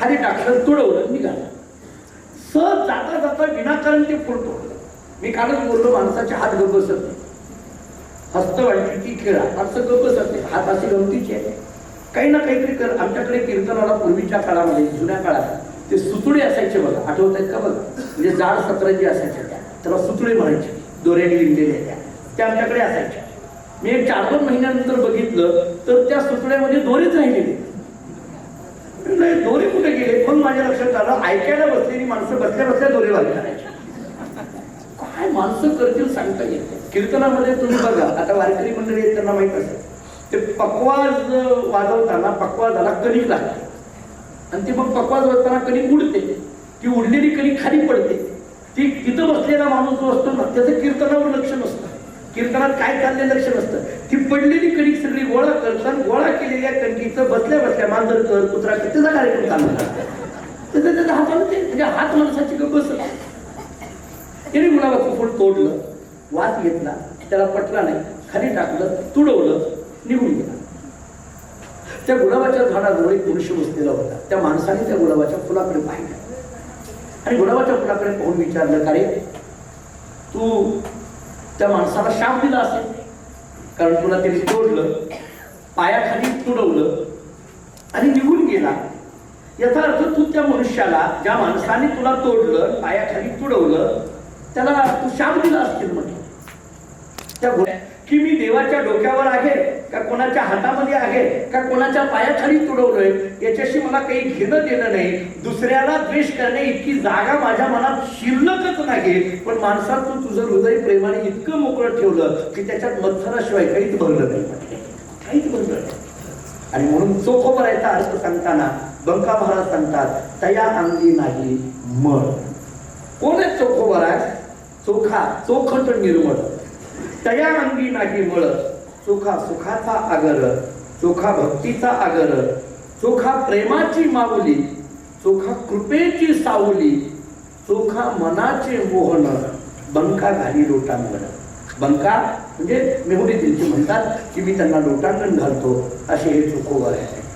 चोखोबराची स्थिती ही कृपेची सावली, चोखोबराची स्थिती ही चोखट, चोखोबराची स्थिती ही निर्मळ, चोखोबराची स्थिती या सगळ्या भेदाच्या पलीकडे पोहोचलेले चोखोबर आहे. अखंड भगवत भजनात असलेले चोखोबर आहे, अखंड नामस्मरणात असलेले चोखोबर आहे. आणि मग कुणीतरी चोखोबरांच्या जवळ गेलं आणि चोखोबरांना विचारायला लागलं, महाराज एकदा तुम्ही असं म्हणता की तो परमात्मा निर्गुण आहे, आणि एकदा तुम्ही आम्हाला असं सांगता की तुम्ही भजन करा, तो परमात्मा सगुण आहे. पण निर्गुण आणि सगुण हे दोन वेगवेगळी रूप असताना त्या दोन वेगवेगळ्या रूपांचा आविर्भाव एकाच परमात्म्याच्या ठिकाणी तुम्ही करता कसा काय? मी काल बोललो होतो आपल्याला, निर्गुण या शब्दाचा अर्थ आहे इंद्रिय गोचर आणि सगुण या शब्दाचा अर्थ आहे इंद्रिय गोचर. ज्याला हाताने स्पर्श करता येतो ते सगुण, ज्याला हाताने स्पर्श करता येत नाही ते निर्गुण. ही निर्गुणाची भाषा नेमकी कोणती आणि सगुणाची भाषा नेमकी कोणती? चोखोबरांची भाषा अशी आहे त्या संबंधाने चोखोबर म्हणतात, खरं सांगू का, देवा नाही रूप, देवा नाही नाम, देव हा निष्काम सर्वात आहे. चोखोबरांचे शब्द कसे आहेत बघा, देवा नाही रूप, देवा नाही नाम, देव निष्काम सर्वात आहे. देवाला रूपही नाहीये आणि देवाला नामही नाहीये, तो निष्काम असून तो सर्वाठायी आहे. डोळी याचा डोळा, दृष्टीत भासला, देव प्रकाशला आदियमे. तो दृष्टीत जरी भासला तरी तो प्रकाशला आदियमे. बस नवल वाटले, नवल वाटले, देव कोंदाटले मागे पुढे. तुम्ही म्हणता रूपही नाही, चोखोबर आहे, तुम्ही म्हणता देवाला रूपही नाही आणि देवाला नामही नाही, आणि एकीकडून आम्हाला म्हणता रामकृष्ण हरी म्हणत चला, विठ्ठल विठ्ठल म्हणत चला. त्याला जर नामच नसेल तर नाम घ्यायचं कशा करता? नाम नसेल तर नाम घ्यायचं कशा करता?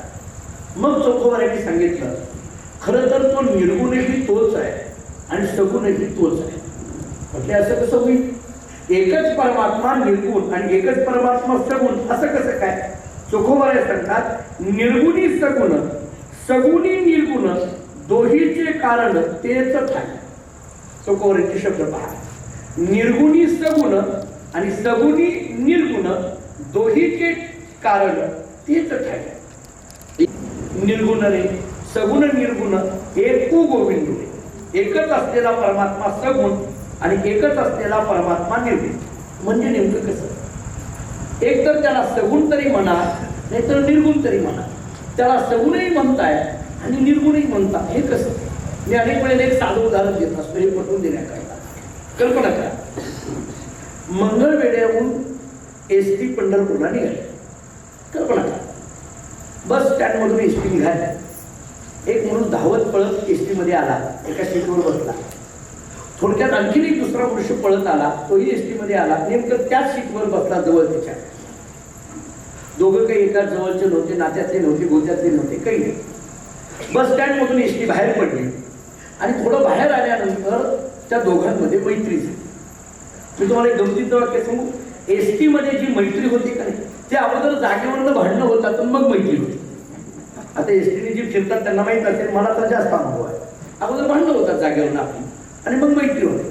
दोघांत मैत्री झाली. दोघंही पंढरपूरच्या स्टँडला उतरले आणि उतरल्यानंतर पहिल्याने दुसऱ्याला विचारलं, का रे बाबा, मला सांगायचंय सगुण निर्गुण एक कसं? का रे बाबा, तू इथं पंढरपुरात आला, पांडुरंगाच्या दर्शनाला आला का? तो दुसरा म्हटला, नाही, मी इथं माझे मामा राहतात त्यांना भेटायला आला. तू आला का पांडुरंगाच्या दर्शनाला? म्हटलं नाही नाही, इथं माझे काका राहतात त्यांना भेटायला आला. कुठे आहेत मामा? तर म्हटलं इकडे खाली पांडुरंगाच्या त्या मंदिराकडे, छत्रपती शिवाजी महाराज चौकाकडे. दुसरा म्हटलं माझेही काका तिकडेच आहेत. मग दोन रिक्षा करून जाण्यापेक्षा एकाच रिक्षात जाऊ. एका रिक्षात दोघं बसले, छत्रपती शिवाजी महाराज चौकापर्यंत आले. आल्याबरोबर विचारलं, कुठे आहेत मामा? म्हटलं इकडे गजानन महाराज मठाकडे. दुसरा म्हटलं काय गमत आहे, माझेही काका तिकडेच राहतात. रिक्षावाला तिकडे आला. म्हटलं इथं कुठं राहतात मामा? म्हटलं इथं महात्मा फुले चौकात आहे. दुसरा म्हटलं काय गंमत आहे? माझे काका तिकडेच राहतात, रिक्षावाला तिकडे आला. म्हटलं इथं कुठं राहतात मामा? म्हटलं इथं सावतामाळी महाराजांचा जो मठ आहे त्या मठासमोर. दुसरा म्हटलं काय गंमत आहे? माझेही काका तिथंच राहतात की. म्हटले दोघेही रिक्षेतून उतरल्याबरोबर पहिल्याने विचारलं कुठं आहे तिथं मामा? म्हटलं इथं गोळामध्ये जे बोधले महाराज आहेत ना तेच माझे मामा आहेत. दुसरा म्हटलं काय गंमत आहे? तेच माझे काका आहेत ना. हे बोलता बोलता मी माझ्या घरचा पत्ता सांगितला. बरं प्रवचन झाल्यावर विचारू नका कुठे राहता. हे आवाजून समाधान दादाला सांगतो माझं घर सांगून टाकलं. तुम्ही म्हणता यायचंय सांगून टाकलं. आता या कधी या. बोधले महाराज ही व्यक्ती आहे. एकदम त्यांना म्हणतात मामा आणि एकदम म्हणतात त्यांना काका. तसं परमात्मा एकच आहे. कोणी म्हणतं त्याला सगुण, कोणी म्हणतं त्याला निर्गुण. एकच परमात्मा आहे. त्याला कोणी सगुण म्हणतं आणि कोणी त्याला निर्गुण म्हणतं. सगुण निर्गुण एको गोविंदू ज्ञानोबराय बोलतात. तुकोबराय अशी भाषा वापरतात. सगुण निर्गुणाचा ठाव विटे पावधरी. तुकाराम महाराज सांगतात हा विटेवरचा जो असलेला पांडुरंग आहे ना तोच सगुण आहे आणि तोच निर्गुण आहे. चोखोबरायांनी तीच भाषा वापरली. निर्गुणी सगुण, सगुणी निर्गुण दोहीचे कारण तेच आहे. चोखोबराय बोलतात अरे बाबा निर्गुणामध्येच सगुण आहे आणि सगुणामध्येच निर्गुण आहे. आणि या दोन्हीचं कारण जर काय असेल तर एकमेव अद्वितीयम असलेलं ब्रह्म उपनिषदांनी सांगितलं. या स्थितीपर्यंत चोखोबराय. कधी काही प्रश्न असा पडतो की ही अवस्था येणं आणि या अवस्थेमध्ये रत राहणं ही सोपी गोष्ट नाही. असं काय घडलं चोखोबरायांच्या जीवनामध्ये की चोखोबरायांना इतकी ब्राह्मी स्थिती प्राप्त झाली. या ब्राह्मी स्थिती, याला ब्राह्मी स्थिती मी मुद्दाम शब्द वापरतो. ब्रह्मस्वरूपता असा शब्द वापरतो. ही ब्रह्मस्वरूपता चोखोबरायांकडे जी प्राप्त झालेली आहे. आमचे गुरुजी सांगायचे 500 मध्ये असतात ब्रह्म जानाति इति ब्राह्मणः असं म्हणायचे. ब्राह्मी स्थिती ब्रह्मस्वरूपता कुणाला म्हणायचं? ज्याला ब्रह्म कळालेलं आहे ती ब्रह्मस्वरूपता. मग ते काही असेल, लौकिकाच्या दृष्टीने देह कोणताही असेल, लहान असेल मोठा असेल, स्त्री असेल पुरुष असेल, त्याचा संबंध नाही. काळा असेल गोरा असेल त्याचा संबंध नाही, पण स्थितीचा संबंध आहे. आणि ही स्थितीचा संबंध सांगताना या स्थितीपर्यंत येण्याला कारण काय? त्याला एकच कारण आहे, आत्मस्वरूपाची प्राप्ती किंवा ज्ञान. आता प्रश्न पडतो की हे ज्ञान तरी नेमकं कसं येईल? हे ज्ञान तरी कसं येईल? त्याच्याकरता मी ज्ञानेश्वरीतल्या एका ओवीचा आधार घेतो. गुरु तेथ ज्ञान, ज्ञानी आत्मदर्शन, दर्शनी समाधान अतिदेश. म्हणजे ही ओवी इतकी महत्वाची आहे. जर आणखी एकदा सांगतो, तुम्ही घरी गेल्यानंतर ज्ञानेश्वरी उघडून ही ओवी आवर्जून वाचा.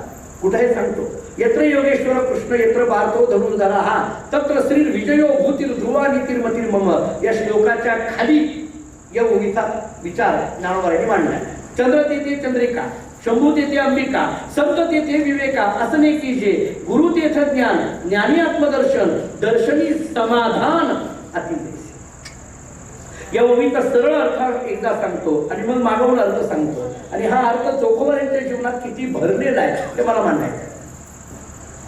जिथं जिथं गुरु आहे तिथं जिथं ज्ञान आहे, जिथं जिथं ज्ञान आहे तिथं तिथं आत्मदर्शन आहे, आणि जिथं जिथं आत्मदर्शन आहे तिथं तिथं समाधान.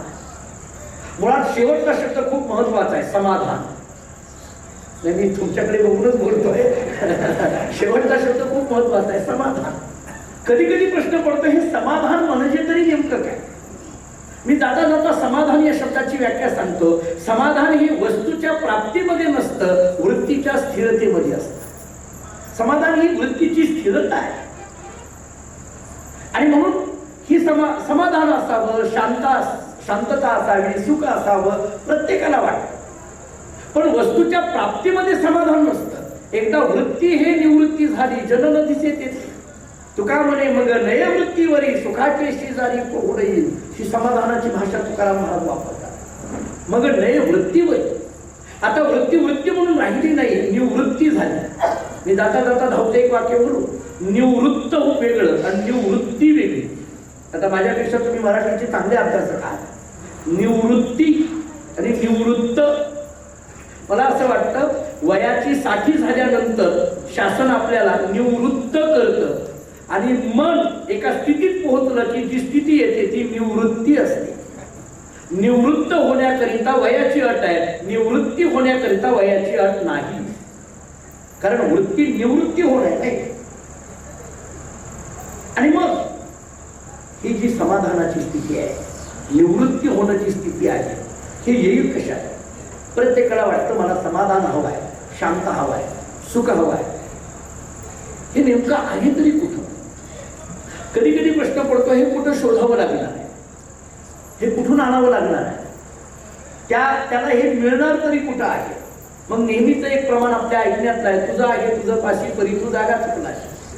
खरं तर काही गोष्टी आमच्या जवळच असतात, पण त्या आम्हाला कळत नसतात, मिळत नसतात, माहीत होत नाही. आपलंच असतं, आपल्याच जवळ असतं, पण ते आपल्याला कळत नसतं. बऱ्याचदा सुटून जातं. त्याला महाभारताने सूत्र सांगितलंय, अतिपरिचयात अवज्ञा.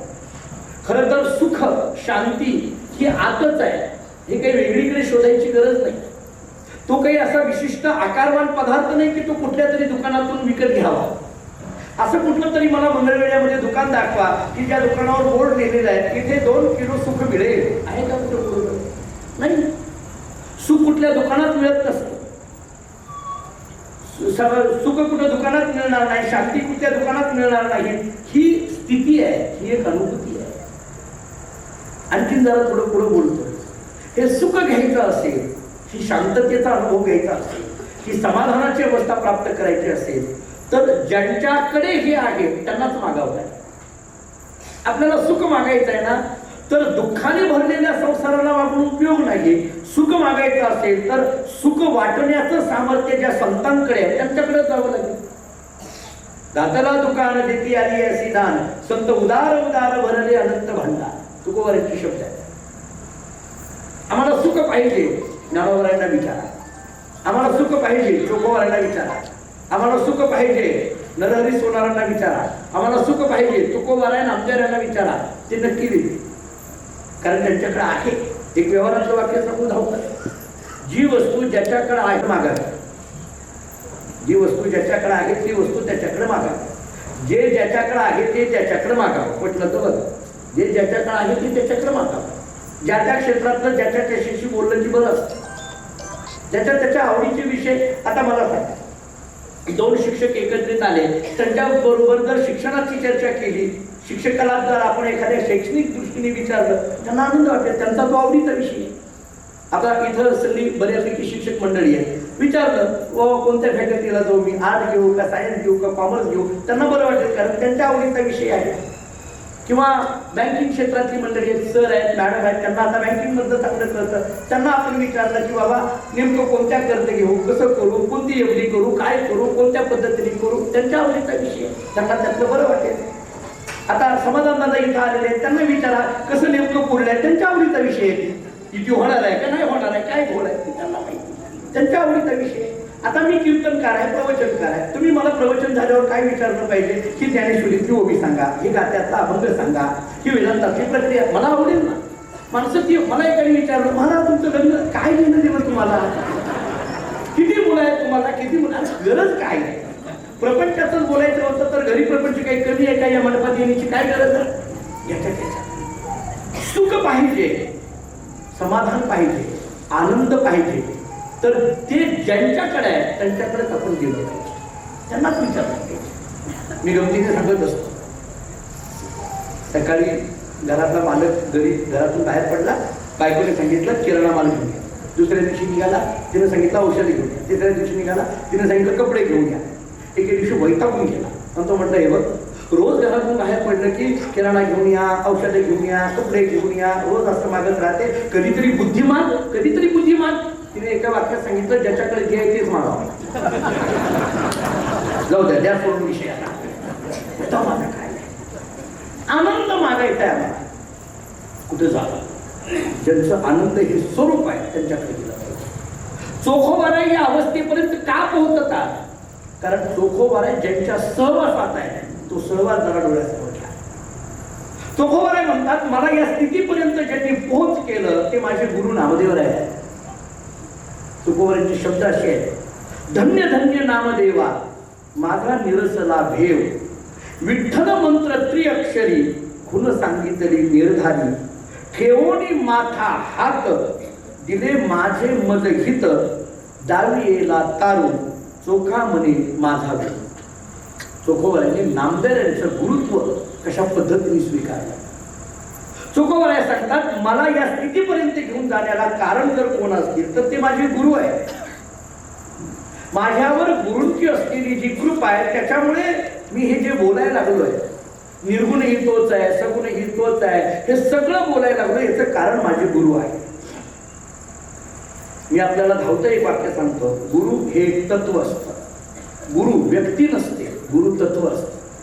मी मुद्दाम म्हटलोय कारण जेव्हा तुम्ही गुरु व्यक्ती म्हणून स्वीकारता तेव्हा गुणदोषांचा विचार करता. बऱ्याच वेळेला असं घडतं आपल्याकडे, आपण गुरूंना व्यक्ती म्हणून मानतो आणि मग त्यांच्या ठिकाणचे दोष आपल्याला दिसायला लागतात आणि त्या दोषांची चर्चा आपण करायला लागतो. आणि म्हणून गुरु व्यक्ती म्हणून बघू नका, गुरु हे तत्व आहे. आणि तत्व हा शब्द मी मुद्दाम वापरला कारण ज्याला उत्पत्तीही नाही आणि नाशही नाही त्याला तत्व म्हटलं जातं.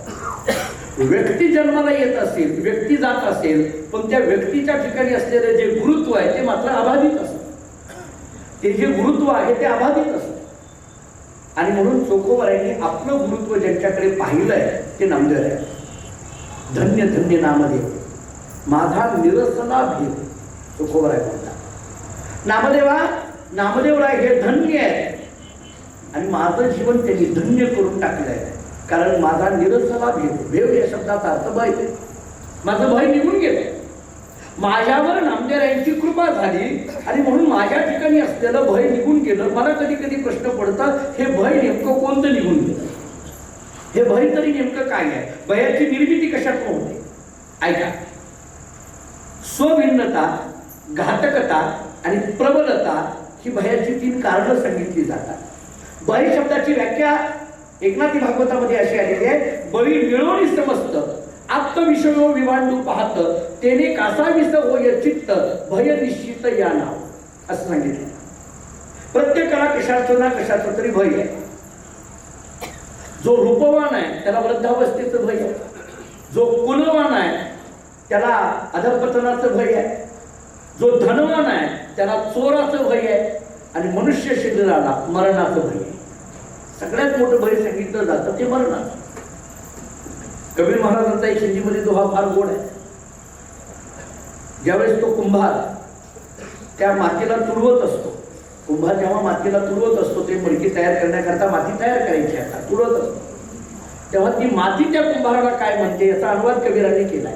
माटी कहे कुंभार से तू क्या रुंदे मोही, माटी कहे कुंभार से तू क्या रुंदे मोही, एक दिन ऐसा आवेगा मही रुंदुगी तोही.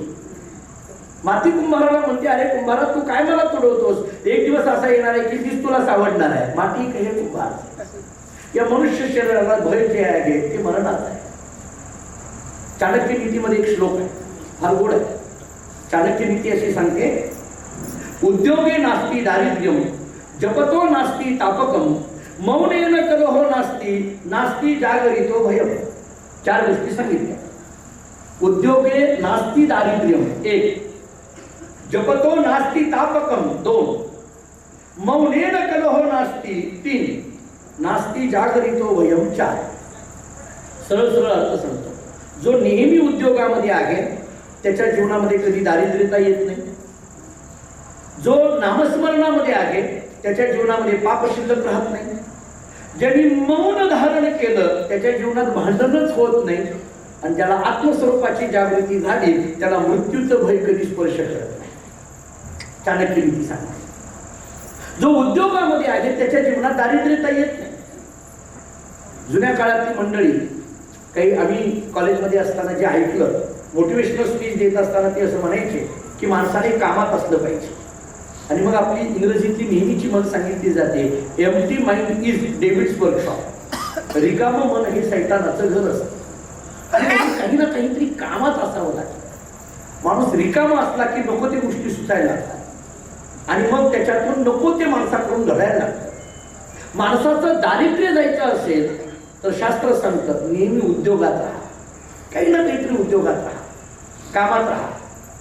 कर्म प्रवृत्ती सगळ्या संतांनी आम्हाला सांगितलं. थोडं पुढं चला. नामस्मरणामध्ये असेल पाप जळून जातं. जळतील पापे जन्मांतरी, नेहमीचं प्रमाण. मौनेनं कलोह नास्ती, मौन धारण केलं भांडणच होत नाही. जुने कीर्तनकार गमतीने असं सांगायचे, सासू सुनेची नेहमी भांडणं व्हायची. ती सून शेजारणीकडे गेली, अहो काय करावं, सारखे भांडणं होतात. ते शेजारणीने सांगितलं एक काम करा, घरी गेल्यानंतर भांडण होण्याचा प्रसंग आला की मी देते ते औषध तू घे, फक्त गिळायचं नाही, तोंडात ठेवायचं, गिळायचं. ती शेजारी ती सुनेने गेली, घरी भांडणं होण्याचा प्रसंग आला की ते औषध घेतलं, गिळलं नाही, तोंडात ठेवलं, भांडणच झाली नाही. सुनेला चांगलं वाटलं. सुनेने विचार केला हे कुठल्या मेडिकलमध्ये विचारावं. शेजारणीकडे गेली, विचारलं अहो हे कोणत्या मेडिकलमध्ये औषध मिळतं म्हटलं, परत असावं आमच्याकडे म्हणून विचारलं. ते शेजारीने सांगितलं काही नाही, ते फक्त पाणी आहे म्हटले. म्हटलं हे कसं काय औषध, म्हणजे पाणी तोंडात असलं नाही गिळलं, तोंडात पाणी असलं म्हणजे माणूस गप्प बसतो, आणि गप्प बसलं की भांडण होत नाही, बाकी काही नाही. मौनेनं कलोह नास्ती. किती साधं सोपं उदाहरण दिलंय आम्हाला शास्त्राने. आणि या तीनही गोष्टी बाजूला सोडा, मला त्याच्यात गुंतायचं नाही. माझा चौथा महत्वाचा मुद्दा नामदेव चोखोबाराच्या संबंधाने आहे. नास्ती जागरितो भयम.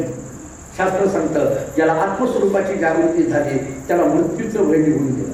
का? कारण मी देह हे राहिलंच नाही ना. मग देह जावं अथवा राहावं, पांडुरंगी दोड व्हावं, चोखोबारांची भाषा इथं प्रगट होते. त्यामुळे आता मृत्यूचं भय शिल्लक राहिलं नाही. चोखोबाराय सांगतात धन्य धन्य नामदेव माझा निरसला भेव. भेव कोणता? हा मृत्यूचा. जरा आणखी पुढे शब्द बोलू. ज्ञानोबारांचे शब्द असे आहेत, मरण शब्द न सहाती. माणसाला सगळ्यात जास्त मोठी भीती कशाची असेल तर मृत्यूची. मरण शब्द सुद्धा आवडत नाही. आमच्या जुन्या काळातले कीर्तनकार सांगायचे काही नाही म्हणे, एका घरामध्ये काही भांडणं झाली, ती आजी रात्री 11-12 वाजता घरातून बाहेर पडली, हातात कंदील घेऊन. हातात कंदील घेतला, घराच्या बाहेर पडली. एकाच्या शेतातून निघाले, रात्री 11 वाजता कंदील घेऊन. त्या शेतकऱ्याला कळे नाही काय करायला लागली. त्या शेतकऱ्यांनी मोठ्याने विचारलं ओरडून, अ आजी कुठं निघाला? ती वैतागलेली होती, भांडणं झालेली होती घरात काहीतरी. ती एकदम वैतागून म्हटली, मरायला निघाली. तुला काय करायचं? मरायला निघाले, मी आत्महत्या करणार आहे आता, मरायला निघाले. तेवढ्यात त्या शेतकऱ्यांनी गप्प बसवलं. त्यांनी विचारलं मग हा कंदील कशाचा? कंदील कशा करता? विंचू काटाचं भीती वाटते म्हणून. मरण शब्द न सहा. माणूस घाबरतो, त्या मृत्यूला घाबरतो. मृत्यू हा माणसाला शहाणं करतो असं म्हणायला हरकत नाही. मृत्यूची भीती माणसाला शहाणं करते.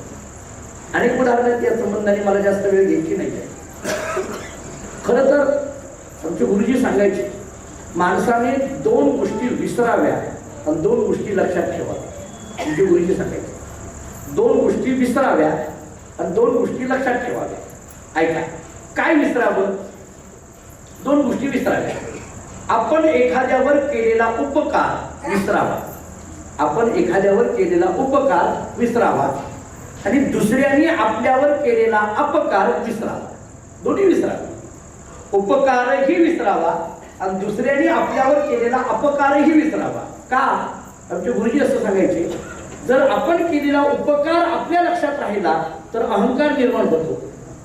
आपण केलेला उपकार आपल्या लक्षात राहिला तर अहंकार. आपण बोलता बोलता म्हणतो अहो यांना उपकाराची जाणीव नाही, किती उपकार केलेत मला माहिती आहे. हा अहंकार जागा होतो. आणि दुसऱ्याने केलेला अपकार लक्षात राहिला तर त्याच्याबद्दल मत्सर जागा होतो. त्याच्याबद्दल राग यायला लागतो, मत्सर येतो, वेद निर्माण होतो. म्हणून उपकारही विसरा आणि अपकारही विसरा, पण 2 गोष्टी लक्षात ठेवा. आमचे गुरुजी म्हणायचे 2 गोष्टी लक्षात ठेवा. काय लक्षात ठेवा? मृत्यू हा एक मानवी जीवनामध्ये सत्य घटना आहे हे एक लक्षात ठेवावं, आणि नामस्मरण हेच मानवी जीवनामध्ये सत्य आहे हे एक लक्षात ठेवावं. अशा 2 गोष्टी लक्षात ठेवा. 2 गोष्टी मी थोडं पुढे येतोय. लक्षात ठेवायचं मृत्यूचं भय. पण महाराज सांगतात आमचं मृत्यूचं भय गेलं. चोखोबाराय बोलतात हे कुणी घालविलं? नामदेवांनी घालवलं. नामदेवांनी सांगितलं ज्या देहाच्या मृत्यूची भीती तुझ्या मनामध्ये आहे तो देह मनशीच तू नाही ना, त्या देहाच्या पलीकडे तू आहे हे जाणीव मला नामदेवांमुळे झाली. म्हणून धन्य धन्य नामदेव माझा निरसला भेव. विठ्ठल मंत्र त्रिअक्षरी म्हणून सांगितलेली देवता. माझ्या हातामध्ये जो मंत्र दिला तो विठ्ठल हा मंत्र दिला.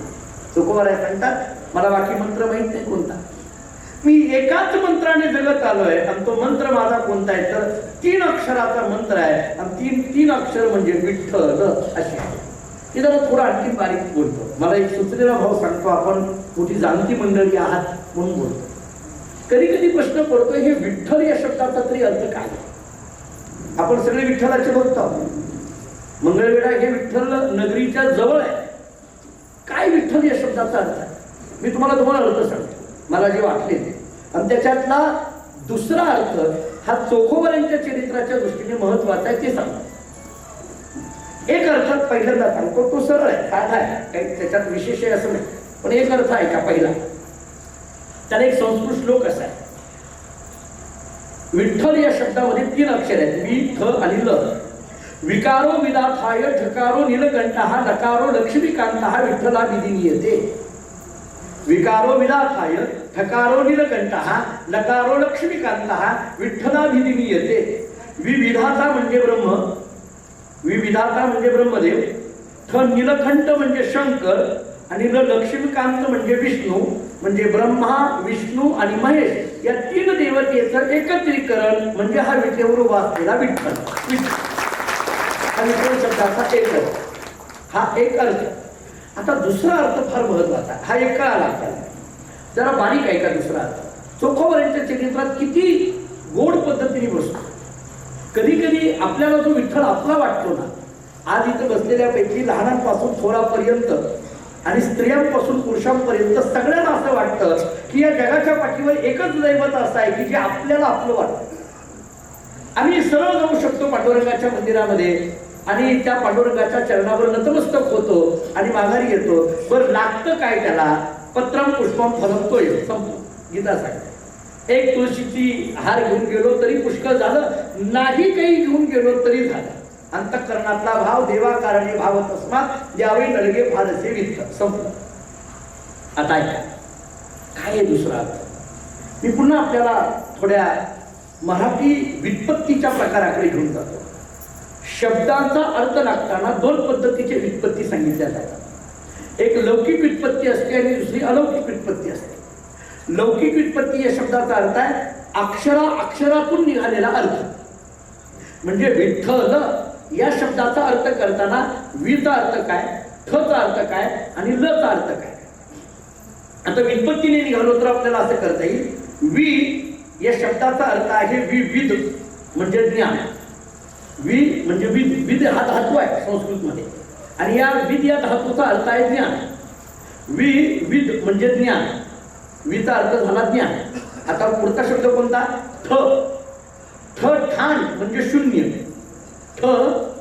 ठाण म्हणजे शून्य झालं. विद म्हणजे ज्ञान. ठाण म्हणजे शून्य. आता राहिलं काय खाली ल. लांती म्हणजे स्वीकारलं. ल याचा प्रत्यय होतो लांती आणि लांतीचा अर्थ आहे स्वीकारलं. म्हणजे विचा अर्थ झाला ज्ञान. पटलं का बघा. चा अर्थ झाला शून्य आणि ल चा अर्थ झाला लांती म्हणजे स्वीकार. थोडक्यात विचा अर्थ झाला ज्ञान. चा अर्थ झाला शून्य आणि ल चा अर्थ झाला स्वीकार. हे पुन्हा आपल्याकडून भोगून घेतोय. विचा अर्थ झाला ज्ञान. चा अर्थ झाला शून्य आणि ल चा अर्थ झाला स्वीकार. विच्या खाली ठ आहे आणि च्या खाली ल आहे. आता इकडले अर्थ बघा. ज्ञान शब्दाच्या खाली शून्य आणि शून्य शब्दाच्या खाली स्वीकारलं.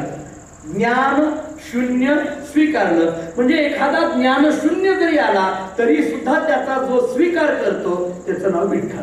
हा विठ्ठल शब्दाचा अर्थ. एखादा ज्ञान शून्य असला एखादा कर्म शून्य असला तरी सुद्धा त्याच्या अंतःकरणातली भावना पाहून जो स्वीकार करतो त्याला विठ्ठल असं म्हटलं जातं. आणि म्हणून विठ्ठल शब्दाचा अर्थ करताना तुकोबारांनी सुद्धा असा अर्थ केलेला आहे की कोणी कसाही आला तरी त्याचा सुद्धा उद्धार करणारा हा पांडुरंग परमात्मा आहे.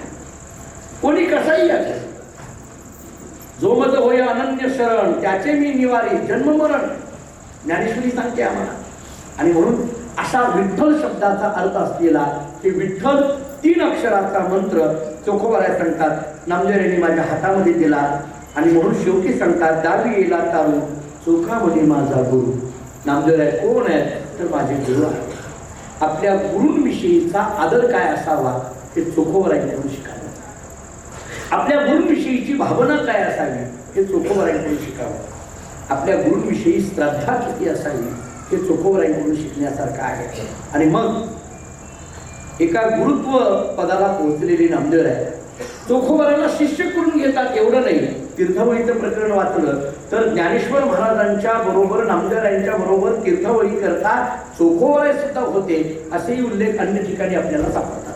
आणि म्हणून एवढ्या अधिकाराला पोहोचलेली चोखोबराय, एका विशिष्ट स्थितीमध्ये असलेली चोखोबराय, आपल्या कुटुंबाला आधार देत देत, आपल्या समाजाला आधार देत देत आता अलीकडली अनेक मंडळी चोखोबरायांच्या जवळ येत आहेत. अनेक मंडळी चोखोबरायांच्या बरोबर भजन करत आहेत. अनेक मंडळी चोखोबरायांचं मार्गदर्शन घेत आहेत. नवे नवे चोखोबरायांबरोबर अनेक कामं करताना भगवान पांडुरंग परमात्मा स्वतः चोखोबरायांच्या बरोबर कामं करत आहेत. चोखोबरायांबरोबर ढोरे ओढण्याचं काम सुद्धा देवानी करावं इतकी वर्णनं नाथ महाराज आदी करून संतांनी केलेली दिसून येतात. आता लोककथा पुष्कळ आहेत. म्हणजे एखाद्या मालकाने घोड्याचा खरारा करायला सांगितला, चोखोबराय नाही गेले तर पांडुरंगाने तो खरारा करून द्यावा इतक्या कथा सांगितल्या. नवे नवे एक मेलेलं गाढव उचलून बाहेर टाकायचं होतं गावाच्या बाहेर, तर चोखोबरायला एकट्याला ते होईना म्हणून स्वतः भगवान पांडुरंग परमात्म्यांनी चोखोबरायला मदत करावी. आणि त्या बदल्यात त्या ब्राह्मणाने चोखोबरायांना 2 पायल्या गहू दिलं. आणि ते 2 पायल्या गहू घेऊन जेव्हा चोखोबराय घरी येतात, सोयराबाईंनी सांगितलं फार बरं झालं, घरात काहीच नव्हतं, 2 पायल्या गहू घेऊन आलात. चोखोबरायांनी सांगितलं नाही नाही, त्याच्यातली 1 पायली गहू बाजूला काढ. का? कारण माझ्याबरोबर पांडुरंगाने काम केलं होतं, त्याचं त्याला नेऊन द्यायला बघ. ज्याच्या वाट्याचं जे आहे त्याला ते देऊन टाकावं. मला वाटतं एवढं जरी कळालं तरी पुष्कळ झाला. ज्याच्या वाट्याचं जे आहे ते त्याच्या त्याला देऊन टाकावं. त्याचा वाटा, दुसऱ्याचा वाटा हिसकावून घेऊ नये. मला सांगा, त्या पायलीवर गव्हाने देवाला काय होणार होतं हो? पण चोखोबराय सांगतात व्यवहार हा व्यवहाराच्या पद्धतीने सोडविला पाहिजे. हा व्यवहार आहे. त्यांनी मला मदत केली ना, घोडं ओढण्याकरिता, मेलेलं घोडं ओढण्याकरिता पांडुरंगाने मदत केली ना, मग ब्राह्मणाने दिलेले ते 2 पायल्या गहू जर मला यांनी मदत केली असेल तर अर्ध्या गव्हावर अधिकार त्याचा आहे. त्याला मी देऊन टाकणार, त्याचं त्याला देणार. माझं मार्ग मी माझ्यातलं जरी कुणाला नाही दिलं तरी दुसऱ्याचं वरवडणार नाही एवढं जरी कळालं तरी पुष्कळ. माझ्यातलं दुसऱ्याचं हिसकावून घेणार नाही. मला वाटतं हा विचार चोखोबरायांनी आम्हाला दिला. या विचाराने चालणारे चोखोबराय. आणि मला वाटतं हे विचार चोखोबरायांचे जेव्हा आमच्या अंतःकरणात रुजतात तेव्हा कुठंतरी आम्ही चोखोबरायांना न्याय दिला असं म्हणता येईल. तेव्हा आम्ही चोखोबरायांचे सेवक आहोत असं म्हणता येईल. मग एरवी चोखोबरायांच्या चरित्रावरची प्रवचने केली काय, आणि एरवी चोखोबरायांच्या अन्य मंदिरं बांधली काय, एरवी अनेक चोखोबरायांच्या ग्रंथांची पारायण केली काय, यापेक्षा सुद्धा चोखोबरायांनी दिलेली विचार आमच्या मनामध्ये येणं, मला वाटतं ही चोखोबरायांची खऱ्या अर्थाची सेवा असेल. आणि ती सेवा घडावी या दृष्टीने आपण इथे एकत्रित आहोत. चोखोबरायांचा हा प्रवास पंढरपूरमधला चालू आहे. आणि या प्रवासामध्ये एक दिवस असा येतो की मंगळवेढ्यामध्ये एक मोठं ही भिंत किंवा गावकूस बांधायचं आहे. आणि त्याच्याकरता अनेक मजुरांची गरज आहे. आणि मग मजूर आपल्याला पंढरपूरहून आणावे लागणार आहे. आणि मग त्याच्यामध्ये चोखोबरायला सुद्धा निरोप दिला की तुम्ही सुद्धा इथे यायचं आहे. आणि मग चोखोबराय जेव्हा पांडुरंगाच्या मंदिरात जातात आणि पांडुरंगाकडे जातात आणि पांडुरंगाला सांगतात की देवा, की आता मंगळवेढ्याला बोलवलेलं आहे आणि तिकडं कामानिमित्त मला जावं लागणार आहे. मला कामानिमित्त तिकडं जावं लागणार आहे याचं दुःख नाही, पण तुझ्या भक्तीमध्ये आणि माझ्या अंतःकरणाच्या भक्तीत अंतर पडेल याचं दुःख आहे. तुझं जे रोज दर्शन मला घ्यायचं होतं, तुझी जी रोज मला सेवा करायची आहे, तुझ्या दारात उभा राहून जे भजन करण्याचा आनंद आहे त्याच्यात अंतर पडत आहे याचं दुःख वाटतंय. एरवी मला कामाचं काही नाही देवा. आणि असं म्हणून चोखोबराय जेव्हा असे पाठमोरे होतात तेव्हा देव ढल जसा रडायला लागला असं वर्णन केलं जातं. रुक्मिणीने विचारलं, एरवी कधीही तुमच्या डोळ्यात पाणी दिसत नाही, आज का असं दिसायला लागलंय? तेव्हा भगवान पांडुरंग परमात्मा रुक्मिणीला सांगतात, रुक्मिणी, हा चोखा मंगळवेढ्याला निघाला म्हणजे आता तो कायमचा माझ्यापासून दूर जाणार आहे, त्याची कर्मरेखा माझ्या डोळ्यासमोर आहे, कर्मरेखा माझ्या डोळ्यासमोर आहे. रुक्मिणीने सांगितलं, मग तुम्ही आवरा ना, त्याला अडवा, जाऊ देऊ नका ना, एवढा जवळचा तुमचा भक्त आहे तर जाऊ देऊ नका ना. पांडुरंगाने एक नियम सांगितला. पांडुरंग परमात्मा सांगतात, कर्मदेवतेच्या नियमामध्ये मी ढवळाढवळ करत नाही म्हटलंय. कर्मदेवतेचा तो नियम आहे, त्याच्यात तुम्ही एकच शिकावं, दुसऱ्याच्या कामात ढवळाढवळ करू नये, एवढं नाही. पांडुरंगाने सांगितलं ते कर्मदेवतेचं काम आहे, ते लिहून ठेवलं आहे आणि ते होणार आहे. काय होणार आहे ते मात्र उद्या बघायचं आहे आपल्याला. चोखोबारायांचा जो शेवट आहे किंवा चोखोबारायांच्या लौकिक जीवन चरित्राचा शेवट, मी लौकिक हा शब्द मुद्दाम वापरतो. चोखोबारायांच्या देहाचा शेवट झाला असेल, पण चोखोबारायांच्या तत्वाचा मात्र शेवट कधीही झाला नाही आणि होणार नाही. चंद्र सूर्य असेपर्यंत चोखोबारायांची तत्व ही कायम जिवंत राहणार आहे. पण लौकिकाच्या दृष्टीने चोखोबारायांचा जो काही समाधी प्रकरण आहे आणि मग त्याच्यात दोन प्रकरण आहेत, एक वैशाख वद्य पंचमीचा आहे आणि दुसरं वैशाख वद्य त्रयोदशीचं आहे. एक समाधी मंगळवेढ्यातली आहे आणि दुसरी समाधी पंढरपुरातली आहे.